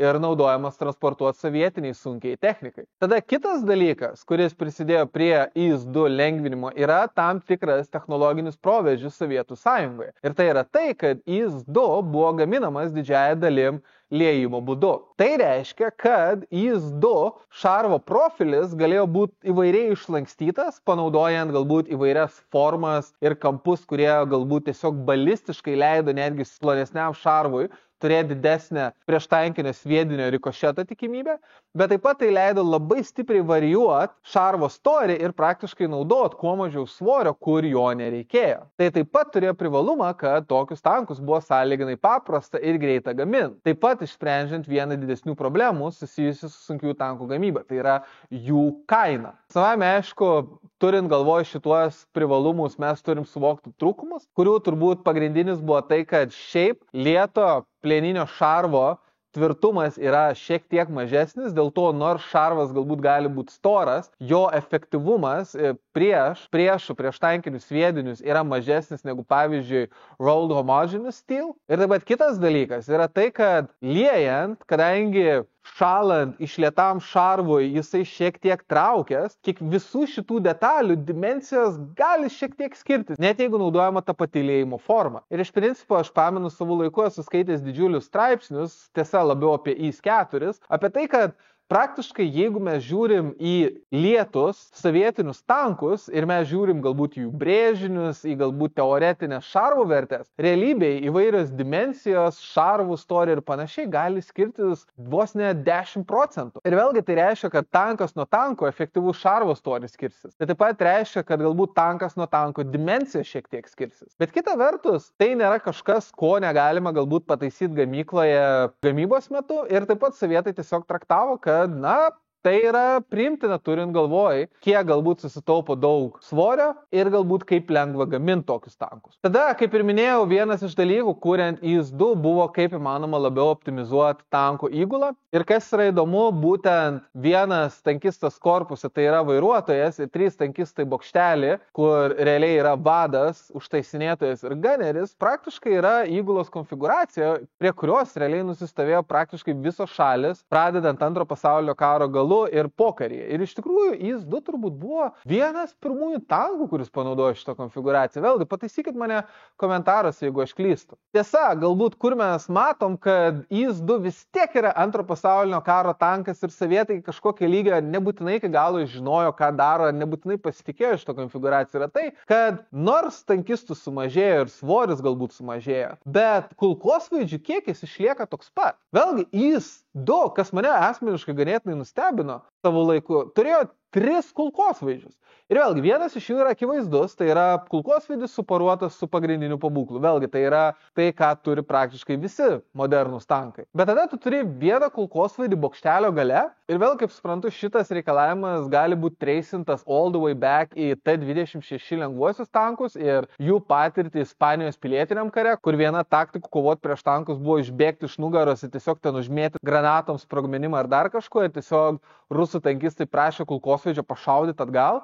Ir vėlgi mes matom, kad KV-1 turi atgal šaudančius kulkosvaidžius, KV-2 turi atgal šaudančius kulkosvaidžius, KV-1S turi atgal šaudantį kulkosvaidį, KV-85 turi atgal šaudantį kulkosvaidį, ir IS-2 turi atgal šaudantį kulkosvaidį. Tiesa, akivaizdu, kad net sovietai po kurio laiko suprato, kad čia yra beprasmis dalykas. Ir jeigu mes žiūrim galbūt į tą patį IS-3 ar IS-4 ar tą patį T-10, šito jau nebėra. Bet ką sovietai dar ganėtinai ilgai propagavo, netgi skaitant tą patį T-54, tai yra kulkosvaidį korpusą, kuris nejuda, yra įtvirtintas vietoje ir kurio šaudo vairuotojai. Nes vėlgi, viena iš priežasčių, kodėl galbūt nemažai šalių nenorėjo išmesti 5 tankistą, yra tai, kad sėdėdamas korpuse jisai šaudo kulkosvaidžių. Ir viena vertus tai yra ganėtinai neefektyvi ginklų platforma, nes jos šaudimo zona yra ganėtinai ribota ir ją yra ganėtinai sunku nutaikyti, nes vėlgi, man atrodo, amerikietiškose ir sovietinėse tankuose procedūra buvo taikyti pagal treiserinės kulkas. Vokiečiai savaime aišku, kadangi mėgo viską overengineering, tai aišku padarė, kad korpuso kulkosvaidininkas turėtų normalią taikymosi sistemą. Bet kita vertus, galbūt argumentas už korpuso kulkosvaidį buvo tai, kad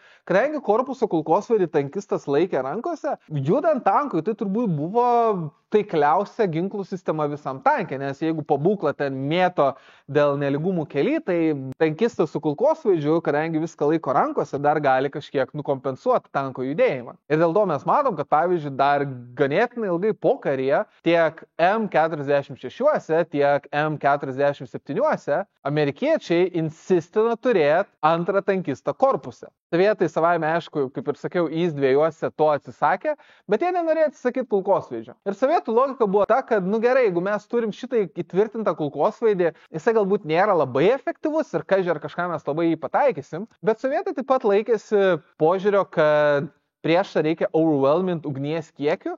Ir idėja buvo ta, kad jeigu yra papildomas kulkosvaidis, kuris šaudo kažkur maždaug į priešų pusę, tai gerai, tai yra spray and pray ir blogiausia atveju tiesiog priešui turės nuleist galvas, nes bijos stray bullet. Ir dėl to IS-2, T-54 ir kai kuriuose kituose vėlesniuose sovietinėse tankuose mes matom šitą korpuse sumontuotą stacionarų kulkosvaidį. Tada kitas dalykas yra tai, kad vėlgi, jeigu mes kalbame apie suspaustą tanką, mes turim suvokti, kad vietos jame iš tikrųjų buvo labai nedaug. Ir kas yra įdomu, aš esu buvęs IS-2 tanko viduj. Ir ne kur kitur, o Lietuvoje. Vėlgi, ten netoli jūros, man tik dabar užkrito pavadinimas kur, yra tiesiog IS-2 tanko monumentas. Ir bent jau, kai aš buvau, aš galėjau į jį įlysti. Ir kas mane nustebino, kad praktiškai jo aukštis viduj yra gal 1,9 m ar 1,95 m. Aš atsimenu, kad aš ten stovėjau ir mano plaukai tiesiog lietė stogą. Tik tai aš nepamenu, ar aš stovėjau ant dugno, ar dugno nėra, ir aš stovėjau ant žemės. Bet vietos jame nėra daug. Ir vėlgi,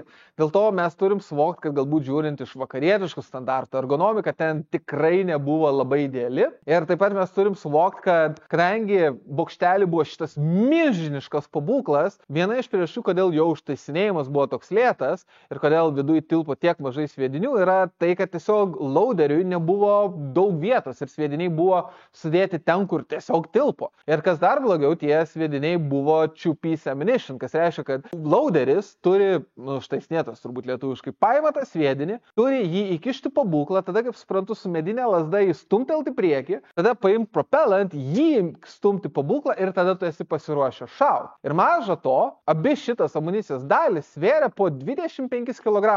Ir mes čia kalbam apie Antro pasaulinio karo nedavalgiusius 1,7 m ūgio sovietinius tankistus. Tai vargšelį. Ir dar be normalios vietos judėti. Tad ir kitas dalykas buvo tai, kad kadangi tankas buvo ganėtinai suspaustas, jeigu visgi šarvas buvo pramušamas, didelė tikimybė, kad šrapnelis susidaręs pramušų šarvą tikrai užkabins didžiąją įgulos dalį, jau nebekalbant, kad veikiausiai bus užkabinta amunicija, veikiausiai bus užkabintas kuro bakas ir veikiausiai toks tankas nusimes savo bokštelį. Dėl to, tarp kitko, kaip beje pastebi vokiečiai savo karinėse raportuose iš rytų fronto, yra tai, kad IS-2 tankai, jeigu juos pataiko, labai neretai jų įgulos turi įprotį labai greitai pabėgti iš tanko. Kitaip tariant, nėra taip, kad galbūt tankas atlaiko pataikymą 2 ir toliau lieka mūšį. Kad jeigu tik tai jaučia, kad šarvas bus pramuštas arba jeigu yra kažkokia žala, iš karto bando kaip įmanoma greičiau pabėgti. Kas tiesiog parodo, kad patys tankistai puikiai suprato, kad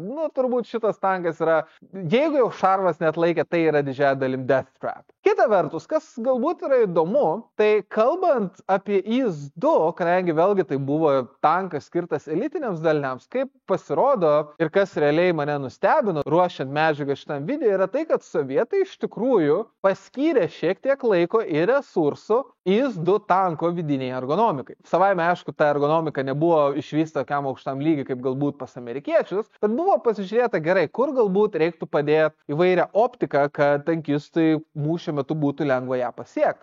kur galbūt reikėtų padėti rankenėlės, kad taikytis būtų lengviau, kur galbūt reikia sėdėti vadui, kad galbūt būtų kuo mažesnė tikimybė, kad kai bus didžiojo pabūklo atatranka, kad jam kiltų pavojus. Vėlgi, savaime aišku, sprendimai nebuvo idealūs, bet jeigu tu palygini galbūt su ta pačia Pantera, jie nebuvo ir tokie tragiškai blogi. Kas mane nustebino yra tai, kad techniškai žiūrint, matomumas įgulai iš IS-2 tanko turbūt buvo netgi geresnis negu iš vokiškos Panteros vidaus. Nes sovietiniam IS-2 vairuotojas turėjo bent 3 skirtingus būdus žiūrėti priekį ir į šonus. Tada užtaisinėtojas turėjo reguliuojamą periskopą, kas reiškia, kad jis galėjo žiūrėti skirtingus šonus, kaip Panteroje buvo vienas periskopas, kuris žiūrėjo specifiniu kampu į šoną priekį turbūt reiktų sakyti, o Gunneris Panteroje tiesiog turėjo savo gunner sight ir viskas, ir tuo baigęs. Kai tuo tarpu IS-2 Gunneris turėjo unity sight, kur irgi galėjo tiesiog apžiūrinėti mūšio lauką ir turėti geresnį situational awareness. Savaime aišku, vado bokštelis IS-2 buvo žymiai blogesnis negu bet kokiam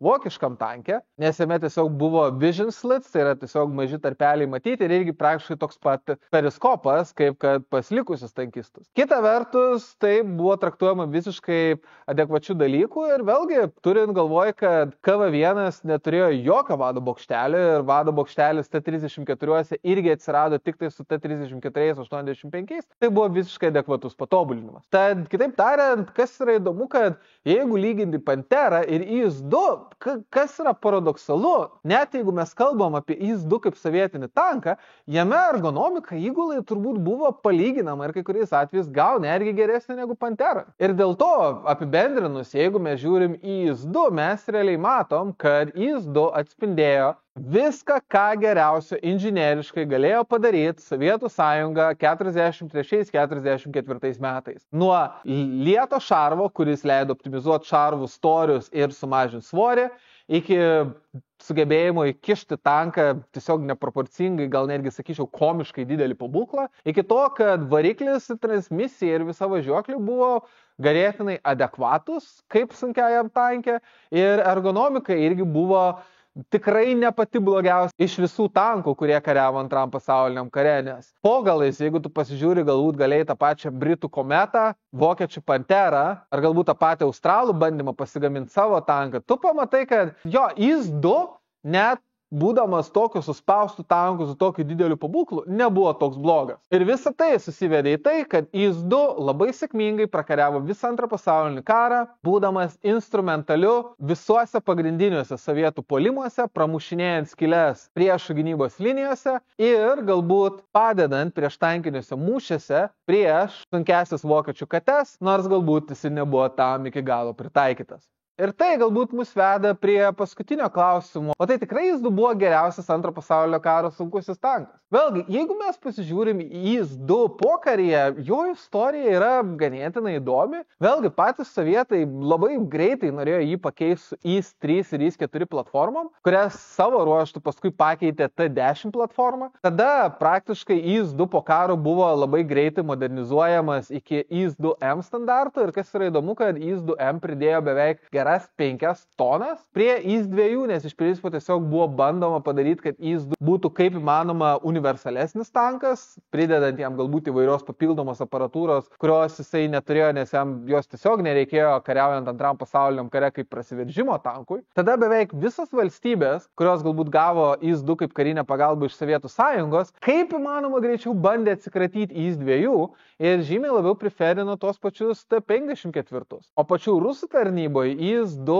ganėtinai greitai, vėlgi, kaip ir sakiau, nugrimzdo į užmaršį ir buvo nusisti link tolimųjų rytų, kad būtų naudojami sienoje su Kinija, kaip praktiškai stacionarūs bunkeriai. Šitoje vietoje, kas galbūt man yra įdomu, kad aš dar labai senais laikais rusiškose puslapiuose apie tankus esu skaitęs, kad IS-2 buvo techniškai naudojamas rusų kariuomeniai iki pat 95 metų, būtent kaip pusiau stacionarūs bunkeriai Kinijos pasienyje, bet vėlgi aš to neradau. Bet esmė yra ta, kad vėlgi, jeigu mes žiūrim iš pokario perspektyvos, IS-2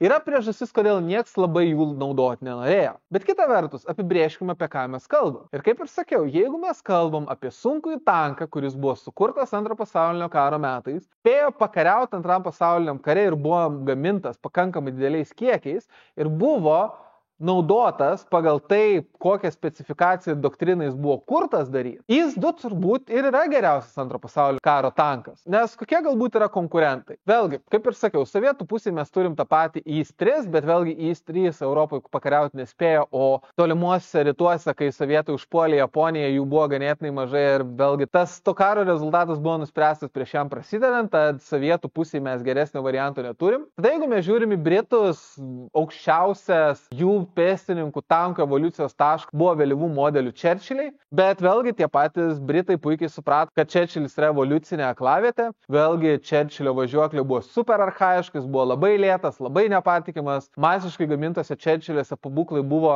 ganėtinai silpni. Britų bandymas sukurti Churchillio stiliaus pėstininkų tankas su galbūt naujesniu pabūklu, naujesniu varikliu ir panašiai, tai yra Juodasis princas irgi praktiškai vedė niekur. Ir dėl to mes matom, kad bent jau iš Britų pusės nieko panašaus į IS-2 jie neturėjo ir į karo galą jie iš principo nusprendė iš viso atsisakyti sunkiųjų tankų, arba kaip jie tai vadino pėstininkų tankų, ir vietoj to sukūrė Centurioną, kuris kaip ir apjungė kreiserinius ir pėstininkų tankus. Tada prancūzus mes irgi galime atmesti, nes jų bandymas su ARL 44 nespėjo pakariauti antram pasauliniam kare ir irgi buvo tiesiog inžinerinis nesusipratimas. Tada jeigu mes pasiekėm JAV, yra keli variantai šitoje vietoje.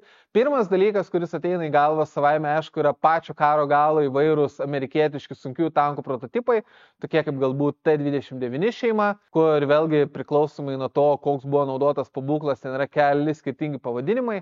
Tai yra T-29 su 105 mm pabūklu, T-30 su 155 mm pabūklu ir T-34 su 120 mm pabūklu. Tiesa, T-34 pas amerikiečius ir pas sovietus atsiskiria tuo, kad sovietai naudoja brūkšnelį tarp T ir 34, amerikiečiai ne. Ir beje, amerikiečiai T naudojo įvardint, kad tai yra tanko prototipas, kai pas sovietus buvo objektas kaip prototipas, o tai jau buvo tikras tankas. Kai pas amerikiečius M reiškia, kad tai jau yra masiškai gaminamas tankas. Bet vėlgi, čia aš nukrypstu. Esmė yra ta, kad šitie prototipai buvo sukurti ir jų buvo nemažai, bet Europoje pakariauti nespėjo ir karui pasibaigus iškart buvo atšaukti. Toks pat likimas ištiko ir T-32 pas amerikiečius, kas tiesiog buvo bandymas iš Pershingo padaryti sunkųjį tanką ir vėlgi tai buvo stebėtinai įspūdingas dizainas, bet vėlgi amerikiečiai tiesiog nusprendė, kad jo niekam nereikia ir programa buvo nutraukta, o prototipai supjauti į metalo laužą. Tada jeigu mes kalbam galbūt apie ankstyvesnius sunkiuosius tankus, mes savaime aišku turim paminėti M6, bet M6 buvo labai ankstyvas sunkiojo tanko dizainas ir amerikiečiai galbūt juos gamino masiškai, bet nelabai daug ir jie nespėjo pakariauti ir apskritai technologiškai buvo ganėtinai archaiški ir turbūt būtų labiau palygintini su galbūt KV-1, KV-1S, gal net iš bėdos KV-85. Tada taip pat amerikiečiai turėjo visai įdomų dalyką, tai yra Sherman Jumbo, tai tiesiog Shermanas su papildomai šarvais ir sustiprinta važiuoklė, kurie praktiškai ir turėjo būti šturmo tankais. Tik tai esmė yra ta, kad jų vėlgi buvo pagaminta nedaug, jie nebuvo ant tiek sunkesni, ant tiek sunkiau šarvuoti, jų pabūklai nebuvo tokie dideli ir galingi ir galų gale jie irgi tiesiog buvo ne purpose built sunkusis tankas, o tiesiog vidutinis tankas su daugiau šarvo. Turbūt įdomiausias variantas iš amerikiečių pusės yra M26, kuris, kai pasiekė Europą, buvo pavadintas sunkiuoju tanku. Ir vėlgi, jeigu mes žiūrime M26 turbūt buvo tobuliausias amerikietiškas tankas, kuris buvo gamintas masiškai ir dar spėjo pakariauti Europoje, tiesa, nuo ankstyvų 45 metų ir ganėtinai mažais kiekiais. Ir iš principo aš turbūt manyčiau, kad iš visų Europoje spėjusių pakariauti tankų dizainų, M26 turbūt buvo pats tobuliausias. Vėlgi, ergonomiškai jis buvo labai gerai išdirbtas, turėjo labai galingą pabūklą, turėjo labai gerą įgulos išdėstymą, turėjo iš tikrųjų ganėtinai įspūdingų šarvus, kas galbūt reikštų, kad jo galbūt galima traktuoti, kad M26 yra iš tikrųjų geresnis už IS-2. Ir dabar aš pasakysiu kai ką, galbūt truputį confusing, bet aš paaiškinsiu, ką turiu galvoj. Aš manau, kad M26 buvo geresnis tankas negu IS-2. Bet M26 buvo blogesnis sunkusis tankas negu IS-2. Leiskit paaiškinti. Esmė yra ta, kad M26 buvo ganėtinai lengvas kaip sunkusis tankas. Jisai svėrė tik truputį daugiau kaip 40 tonų. Kas realiai reiškia, kad M26 yra labiau palygintinas galbūt su Pantera, kurios vėlesnėje variantai netgi svėrė daugiau negu IS-2. Bet esmė yra ta, kad M26 nebuvo kurtas kaip sunkusis tankas. Jis nebuvo kurtas sunkiojo tanko doktrinai, kaip kad IS-2. M26 iš principo buvo kurtas kaip vidutinis tankas, skirtas pakeisti Shermanui. Tiesiog dalykas yra toks, kad visą karą amerikiečiai bandė kažkaip sukurti pakaitalą Shermanui ir visa tai yra amerikiečių T-20 programa, kuri ten turėjo T-20, T-21, T-22, T-23, T-24, T-25, T-26 ir kai jie pasiekė T-26, jie susiprato, kad po galais karas baigės ir mes jį laimim. Ir dėl to buvo nuspręsta, kad žinot ką, tiesiog gamina masiškai šituos M26 ir pasiunčiam į Europą, kad bent jau kažkokios patirties su jais būtume gavę. Ir esmė yra ta, kad taip jie patirties su jais gavo, bet tuo pat metu tai sukūrė tam tikrą konfūzą, kad gerai, mes turim Shermanus, kurie yra vidutiniai tankai ir dabar mes siunčiam į Europą 10 tonų sunkesnius dar vidutinius tankus. Tad iš principo M26 tapimas sunkiuoju tanku buvo paaiškintinas daugiau tuo, kad tiesiog jie buvo sunkesni už Shermanus ir taip pat, kad tai paaiškinti įgulom, kad jų tankai yra sunkesni, kad jų tankai turi didesnį ginklą ir tiesiog, kad tai būtų tarsi propagandinis moral boost. Bet M26 nebuvo tikras sunkusis tankas. Kaip beje ir Pantera, kuri, būdama sunkesnė už IS-2, doktriniškai ir ideologiškai buvo vidutinis tankas. Ir praktiškai M26 yra lygiai toj pačioj valty. Nes jeigu tu lygini IS-2 kaip sunkųjį šturmo tanką ir M26, 90 mm pabūklas nebeatrodo taip gerai. IS-2 taip pat turi truputį geresnius šarvus priekį, kas iš principo reiškia, kad tokioj sunkio tanko roliai IS-2 jai buvo pritaikytas tiesiog geriau. Kita vertus, bendrai paėmus jo, M26 turėjo žymiai universalesnį pabūklą, turėjo žymiai universalesnį layoutą. Savaime aiškiai ten turėjo problemų su variklių transmisija ir dėl to ir atsirado M46, kuris didumą tų problemų išsprendė. Bet vienaip ir kitaip, nors M26 buvo geresnis tankas bendrai paėmus, nes jis tiesiog buvo universalesnis ir tiesiog buvo geresni dizaino sprendimai jame, tuo pat metu mes turim suvokti, kad jeigu mes kalbam apie sunkiuosius šturmo tankus, M26 šitoj roliai tikrai nusileido IS-2. Ir tokiu būdu mes realiai pasiekėm turbūt pagrindinį, realistiškiausią IS-2 konkurentą, tai yra Tigrą. Nes mes turim suvokti, kad originalus Tigras iš tikrųjų buvo tiesiog ikoninis dizainas, kuris didžiąją dalimi ir įkvėpė tą patį IS-2, T-44, tą patį M26, taip toliau ir panašiai. Bet nepaisant didžiulės Tigro įtakos tankų evoliucijai nuo maždaug Antro pasaulinio karo vidurio, mes turim suvokti, kad Tigras buvo inherently flawed dizainas, kuris tuo pat metu buvo ganėtinai archaiškas ir paremtas didžiąją dalim dar tarpukario mąstymu. Vėlgi, Tigras iš principo buvo tiesiog ta pati kvadratinė dėžutė. Priekinis Tigro šarvas galbūt kažkuriuo metu buvo ganėtinai stiprus ir galbūt galėjo atlaikyti ankstyvųjų Shermanų ir ankstyvųjų T-34 šūvius, bet kai Shermanai gavo ilguosius 76 mm pabūklus, arba galbūt kai Shermanai Britų tarnyboje gavo 17 svarų pabūklus, tai yra 17 pounder pabūklus, Tigro šarvą irgi nelabai galėjo atlaikyti.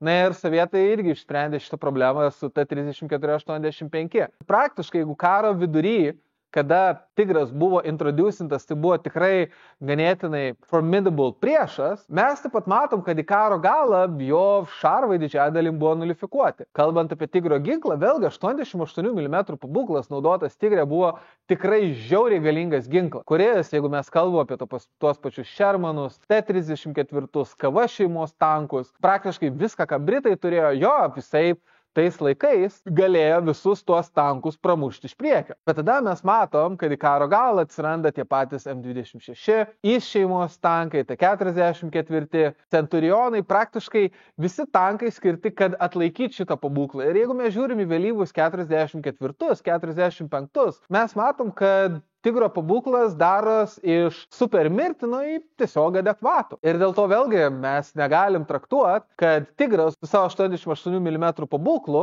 galėtų būti laikomas pranašesniu už IS-2, kai IS-2 priekinis šarvas buvo kuriamas išimtinai atlaikyti 88 mm pabūklų pataikymų. Bet turbūt didžiausia vinis Tigro karste šitoj diskusijai yra tai, kam buvo kurtas Tigras ir kam buvo naudotas Tigras. Nes Tigras realiai savo gyvenimą kaip sunkusis tankas pradėjo beveik toj pačioj roliai, kaip IS-2, tai yra sunkusis prasiveržimo tankas, tai yra Heavy Breakthrough Tank. Bet problema yra ta, kad einant karui ir tiesiog vykstant karo realijom, šitas tankas, kuris turėjo būti naudojamas praktiškai taip kaip IS-2, turėjo tapti praktiškai prieš tankinių tankų. Ir dėl to, jeigu mes galbūt kalbam apie Tigro patikimumą, apie tai, kad galbūt jie lūžo, kad galbūt jam kūras baigės, mes turim suvokti, kad Tigrai tiesiog nebuvo naudojami taip, kaip jie turėjo būti naudojami. Jų variklis, transmisija buvo kurti su intencija, kad jie bus panašiai naudojami kaip IS-2.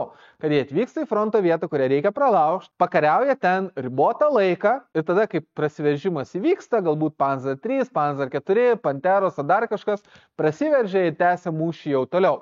O tuo metu galima galbūt vykdyti tigrų maintenance ir panašiai. Jau nebekalbant, kad tarp šitų prasiveržimų galbūt juos galima transportuoti galbūt tais pačiais traukiniais ir panašiai ir galbūt tarpai tarp to yra dideli. Kai realybėje tiesiog gavos, kad tigrai buvo tarsi gaisrininkai, kurie turėjo gesinti gaisrus fronto linijoje, kad o ne, šitoj vietoj prasiveržinėjo sovietus, greičiau metam tigrus ten, kad sustabdyt sovietus. O ne, šitoj vietoj vežė Shermanį, metam ten tigrus, kad pristabdyti juos ir taip toliau ir panašiai. Ir tiesiog gavos, kad tigrai tiesiog buvo naudojami ne toj roliai, kuriai buvo kurti, ko pasekoje tiesiog mes ir matom, kad jų mechaniniai komponentai tiesiog nelaiko. Nes jeigu mes apvečiam šitą argumentą ir jeigu, pavyzdžiui, IS-2 būtų turėję būti naudojami tokioje roliai, veikiausiai irgi būtų struggling. Bet esmė yra ta, kad IS-2 buvo naudojami pagal paskirtį, kurią jie buvo kuriami, kai tuo tarpu tigrai originaliai buvo kurti kaip prasiveržimo tankai, bet turėjo būti naudojami kaip prieštankiniai tankai. Ir dėl to tiesiog mes matom, kad IS-2 su savo galingesniu pabūklu, galingesniais šarvais ir tiesiog tuo, kad jį buvo galima naudoti labiau pagal doktriną ir dėl to, kad IS-2 tiesiog buvo pagaminta žymiai daugiau, vėlgi mes matom, kad IS-2 yra pranašesnis už tigrą. Na, o desertui šitoj diskusijai mes savaime aišku turim karališką tigrą, kuris iš viso yra tiesiog vienas didžiulis fiasko. Ir aš žinau, kad germanofilai tiesiog negali užsičiaupti, kad koks nuostabus yra karališkas tigras, čia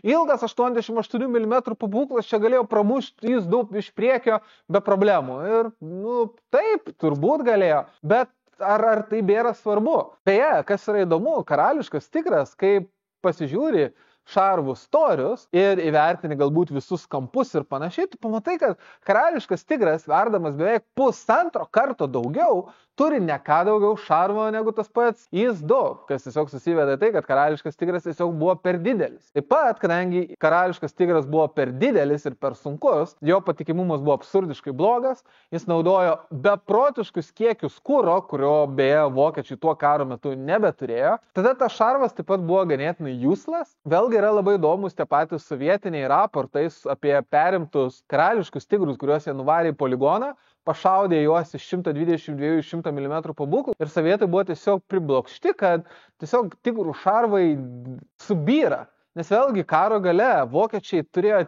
tiek mažai resursų pagaminti normaliam plienui, kad bet kokie pataikymai šitų sunkių sviedinių, net jeigu jie nepramušdavo šarvo, jie tiesiog jį sutraiškydavo. Ir taip, tas pats 88 mm pabūklas, jisai buvo beproto galingas ir beproto pavojingas, bet problema yra ta, kad visa platforma, ant kurios stovėjo tas pabūklas, made no sense. Nes realiai, ką vokiečiam reikėjo daryti ir ką vokiečiai beje pačiam karo gale žiūrėjo, tai yra lengvas savaeigės prieštankinės platformas, tokias kaip Waffenträgeriai. Ir kad tokios platformos gali būti žiauriai efektyvios, labai gerai rodo galbūt tas pats amerikieškas Hellcat, ar galbūt iki kažkokio lygio sovietinis Su-76, kur vėlgi tiesiog viskas susiveda į tai, kad jeigu tu esi pakankamai manevringas ir veiki iš pasalų ir sugebi galbūt laiku atsitraukti iš ugnies linijos, tiesiog esmė yra ta, kad geriausias šarvas yra tiesiog, jeigu į tave nepataiko. Ir problema yra ta, kad dėdė Adolfui, tu sunkiai tą paaiškinsi, dėdė Adolfas norėjo kuo didesnių, kuo sunkesnių tankų ir viskas susiveda į tai, kad karališki tigrai buvo gaminti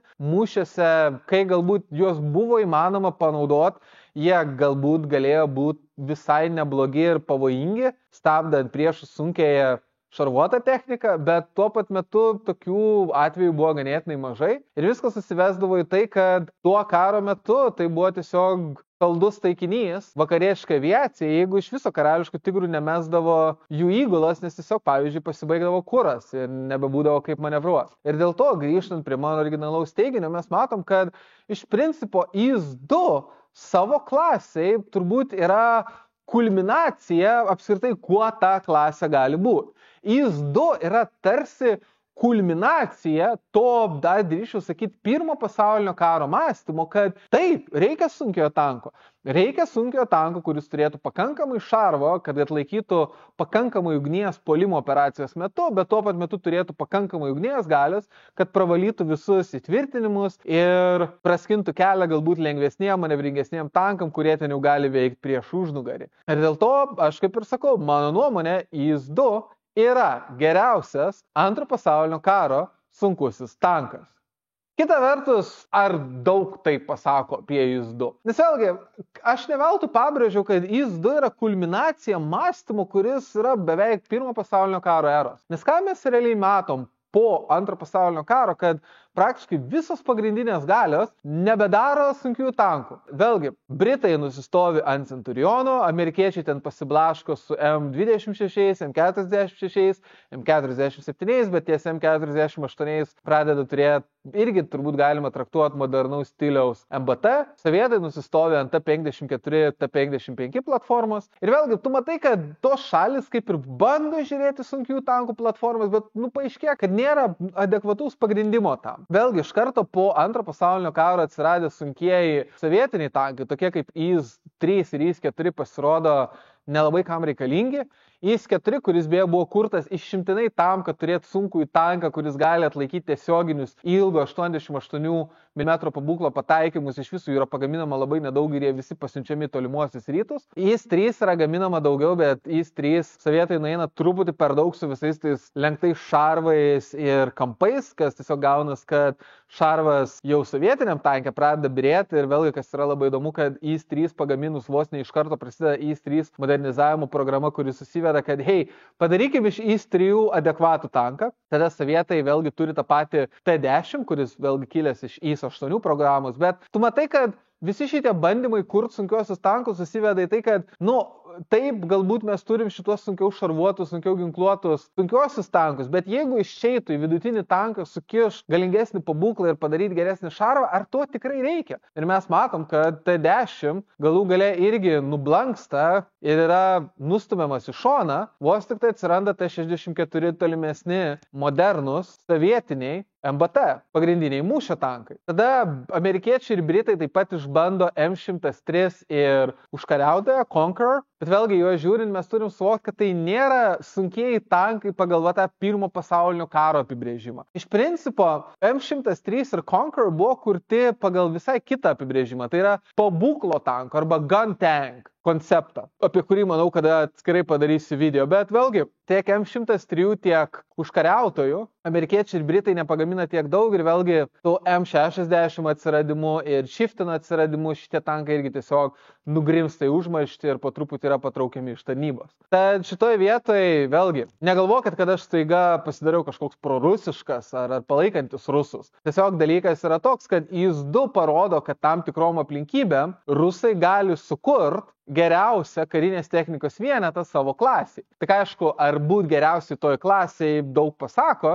yra didelis klausimas. Nes vėlgi sakyt, kad esi geriausias antro pasaulinio karo sunkusis tankas, turbūt yra tas pats, kas sakyt, kad tu esi geriausias kašioras Kalabybiškio vidurinės mokyklos kašio komandai. Kaip ir faina, bet ar tai daug pasako didesniam kontekste?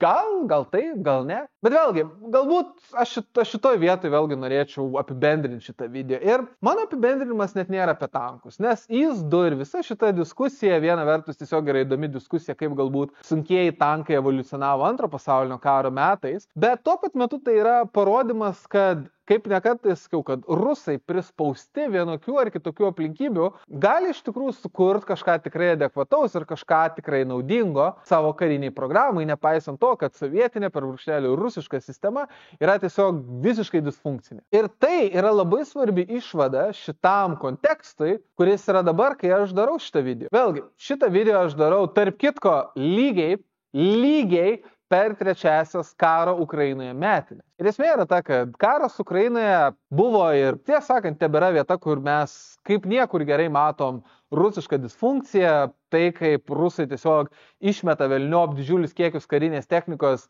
iš dalies dėl to, kad jie ją naudoja bukai, bet iš dalies nemaža dalim dėl to, kad jinai tiesiog yra šudina. Bet tuo pat metu karas Ukrainoje ir galbūt tai, kaip dabar dėliojas preliminariai darybos susijusios su šita taika, kaip galbūt dėliojas JAV vaidmuo ir taip toliau ir panašiai, mums primena, kad rusai yra mirtini Lietuvos priešai. Tiek Lietuvos kaip valstybės, tiek lietuvių kaip tautos. Nes vėlgi, rusai net neslėpia, kad Baltijos šalis jie norėtų užkariauti ir užkariauti kuo greičiau. Ir ne dėl to, kad mes turim kažkokius tai resursus, pramonę, dar kažką. Ne, jie tiesiog yra giliai užknisti, kodėl jobani pribaltai, kurie jų nuomonė yra subžmonės, subrusai, tiesiog gyvuliai kažkokie, sugeba drįst gyventi geriau negu rusai. Ir dėl to jie tiesiog neslėpia, kad jų tikslas čia yra ne kažkokie resursai, ne kažkokia pramonė, galbūt pasigerinti padėtį prieš NATO, užimant kažkiek Baltijos jūros pakrantės, galbūt kažkokius uostus, tokius kaip Klaipėda, padarant galbūt žemės koridorių į Kaliningradą, bet pagrindinis tikslas yra, kaip jie tai vadina, išspręsti pribaltų klausimą. Ištaisyti klaidą, kurią Stalinas padarė po Antro pasaulinio karo, tai yra, kad Stalinas buvo per švelnus pribaltam. Jis ištrėmė tik tai po kažkur 10% pribaltų. Ne. Reikėjo pribaltų tautas jau tada sunaikinti. Ir tikslas rusų yra tiesiog sunaikinti mus, tai yra lietuvius, latvius, estus, vien tiesiog iš principo. Bent jau tokia būtų mano nuomonė. Ir dėl to mums, lietuviam, visiems iki vieno, reikia galvoti, kaip mes galim prisidėti prie šalies gynimo ir kaip mes galbūt galim adekvačiai vertinti šią situaciją. Ir esmė yra ta, kad vienas dalykas, kurį aš pastebiu naratyvę apie visą šitą situaciją, yra tai, kad kai kurie analitikai labai pervertina rusus, ypač šitas galioja vakaram, nes pasiklausus kai kurių analitikų, tai čia rusų volas, čia ukrainiečiai jau seniai pralaimėjo, čia Pribaltika, čia per kelias valandas paimtų, čia jeigu nebus amerikiečių kareivių, tai čia iš viso Europą neturi šansų prieš rusus. Vėlgi, man atrodo, tas pats Šolcas yra sakęs, kad be Amerikos čia Europą net neverta kažkaip planuoti gynybos prieš rusus, nes neapsigintų. Kas yra bullshitas. Bet kitoj pusėje, ir šitas galbūt galioja labiau lietuviam ir lietuvių nacionalistam, yra tai, kad rusai yra matomi kaip kažkokie subžmonės, kaip kažkokios beždžionės, kažkokie nevykėliai, kažkokie nusigėrę vanios, kur visi rusai, jie debilai, jie nevykėliai, čia rusai yra nieko verti, čia ta prasme iš viso, čia mums reiktų rusų genocidą daryti. Ir man šitas mąstymas yra žiauriai nepriimtinas. Pradedant dėl to, kad aš, pavyzdžiui, pažįstu tam tikrų rusų ir rusų kilmės žmonių, kurie yra žiauriai šviesų žmonės, žiauriai prieš Rusiją, kurie dar 2014 Maskvoje protestavo prieš Krymo aneksiją. Ir aš niekada nepriimsiu mąstymo, kad visi rusai yra blogi, niekšai čia iš viso čia reiktų rusų pagromus daryti. Jokių būdų. Bet kitas dalykas yra tai, kad karyboje vienas pagrindinių principų yra niekada nenuvertinti savo priešo. Ir man yra tam tikra prasme baisu, kad kai kurie mūsų analitikai, kalbėdami apie karą Ukrainoje, kalbėdami apie rusų kariuomenę, traktuoja, kad čia rusai, čia kažkokie nevykėliai, čia siunčia mėsos atakas, čia visi čia alkoholikai, zekai, čia eina į puolimus ant ramentų, naudoja asilus, ten logistiką ir taip toliau ir panašiai. Vėlgi, tame yra teisybės. Bet tuo pat metu mes turim suvokti, kad šita situacija nusistovėjo dėl to, kad rusai tiesiog kitaip negali. Bet mes taip pat matom, kad rusai esant reikalui gali inovuoti. Jie gali inovuoti su galbūt vairiom trikdžių sistemom skirtom trikdyti ukrainiečių dronus. Patys rusai taip pat pradėjo naudoti šviesolaidžiais paremtus dronus. Ir vėlgi šitie sprendimai tiesiog parodo, kad nepaisant kokia yra bloga aplinka ir kokia bloga tai yra sistema, rusai gali inovuoti. Rusai gali sukurti ginklų sistemas, kurios yra tikrai pavojingos ir kurių tikrai negalima nuvertinti. Ir IS-2 tikrai nebuvo nuvertinta vokiečių pusėje. Vėlgi, vokiečiai pastebėjo vienus ar kitus į savo raportuose dalykus, kurie galbūt susijęs su IS-2 kaip galbūt vienais ar kitais jų trūkumais. Bet tuo pat metu vokiečių instrukcijose buvo pabrėžiama, kad niekada jokiom aplinkybėm negalima siųsti vieno tigro kovoti su IS tankais. Visada reikia siųsti kelis tigrus. Vėlgi, kiek tai yra susijęs su tuo, kad IS tiesiog yra galingas tankas, o su kiek tuo, kad jisai niekada patys nekariavo vieni paliekus spręsti jum. Bet vėlgi, IS-2 buvo platforma, kurią vokiečiai vertino ir kuriai vokiečiai paskyrė pakankamai dėmesio suvokdami jų svarbą. Ir dabar šitam kontekste mes negalim nuvertinti rusų ir sakyti, kad jie čia debilai, jie nevykėliai. Vėlgi, mes turim žiūrėti labai realistiškai, mes turim suvokti, kad jų sistema yra inherently ydinga, kad vėlgi jie labai daug gabių žmonių yra išvarę, kad jų ginklų sistemos natūraliai tikrai yra prastesnės negu vakarietiškos. Bet tuo pat metu mes turim suvokti, kad tos ginklų sistemos yra prastesnės nei vakarietiškos, nes tiesiog rusai kitaip kariauja karus. Rusam nereikia gerų ginklų sistemų.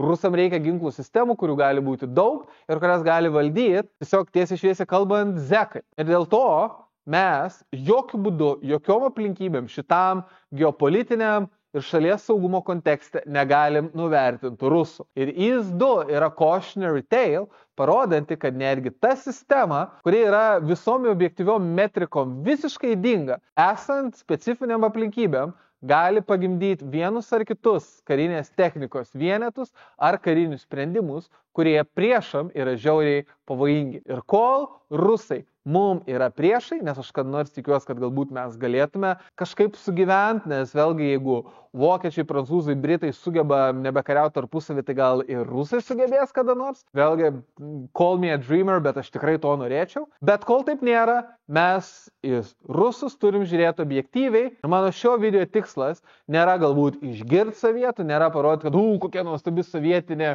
inžinierija, kokie nuostabus sovietiniai ginklai, bez analogą mirė. Ne, mano tikslas yra pasižiūrėti visą šitą situaciją objektyviai ir paklausti savęs, ko mes iš viso to galim pasimokyti tiek antro pasaulinio karo kontekste, tiek karinės technikos kontekste, tiek Rusijos kaip galimo priešo mąstymo ir operavimo būdų kontekste. Tai tiek, kaip visada, ačiū, kad žiūrėjote, paspausite nykštį aukštyn, užsiprenumeruokite mano kanalą, jeigu to dar nesate padarę. Jeigu palaikote tai, ką darau, kviečiu paremti kanalo veiklą YouTube ir Patreon platformose. Ten taip pat pamatysi šitos video anksčiau laiko. O dabar, iki kitų kartų, čiau!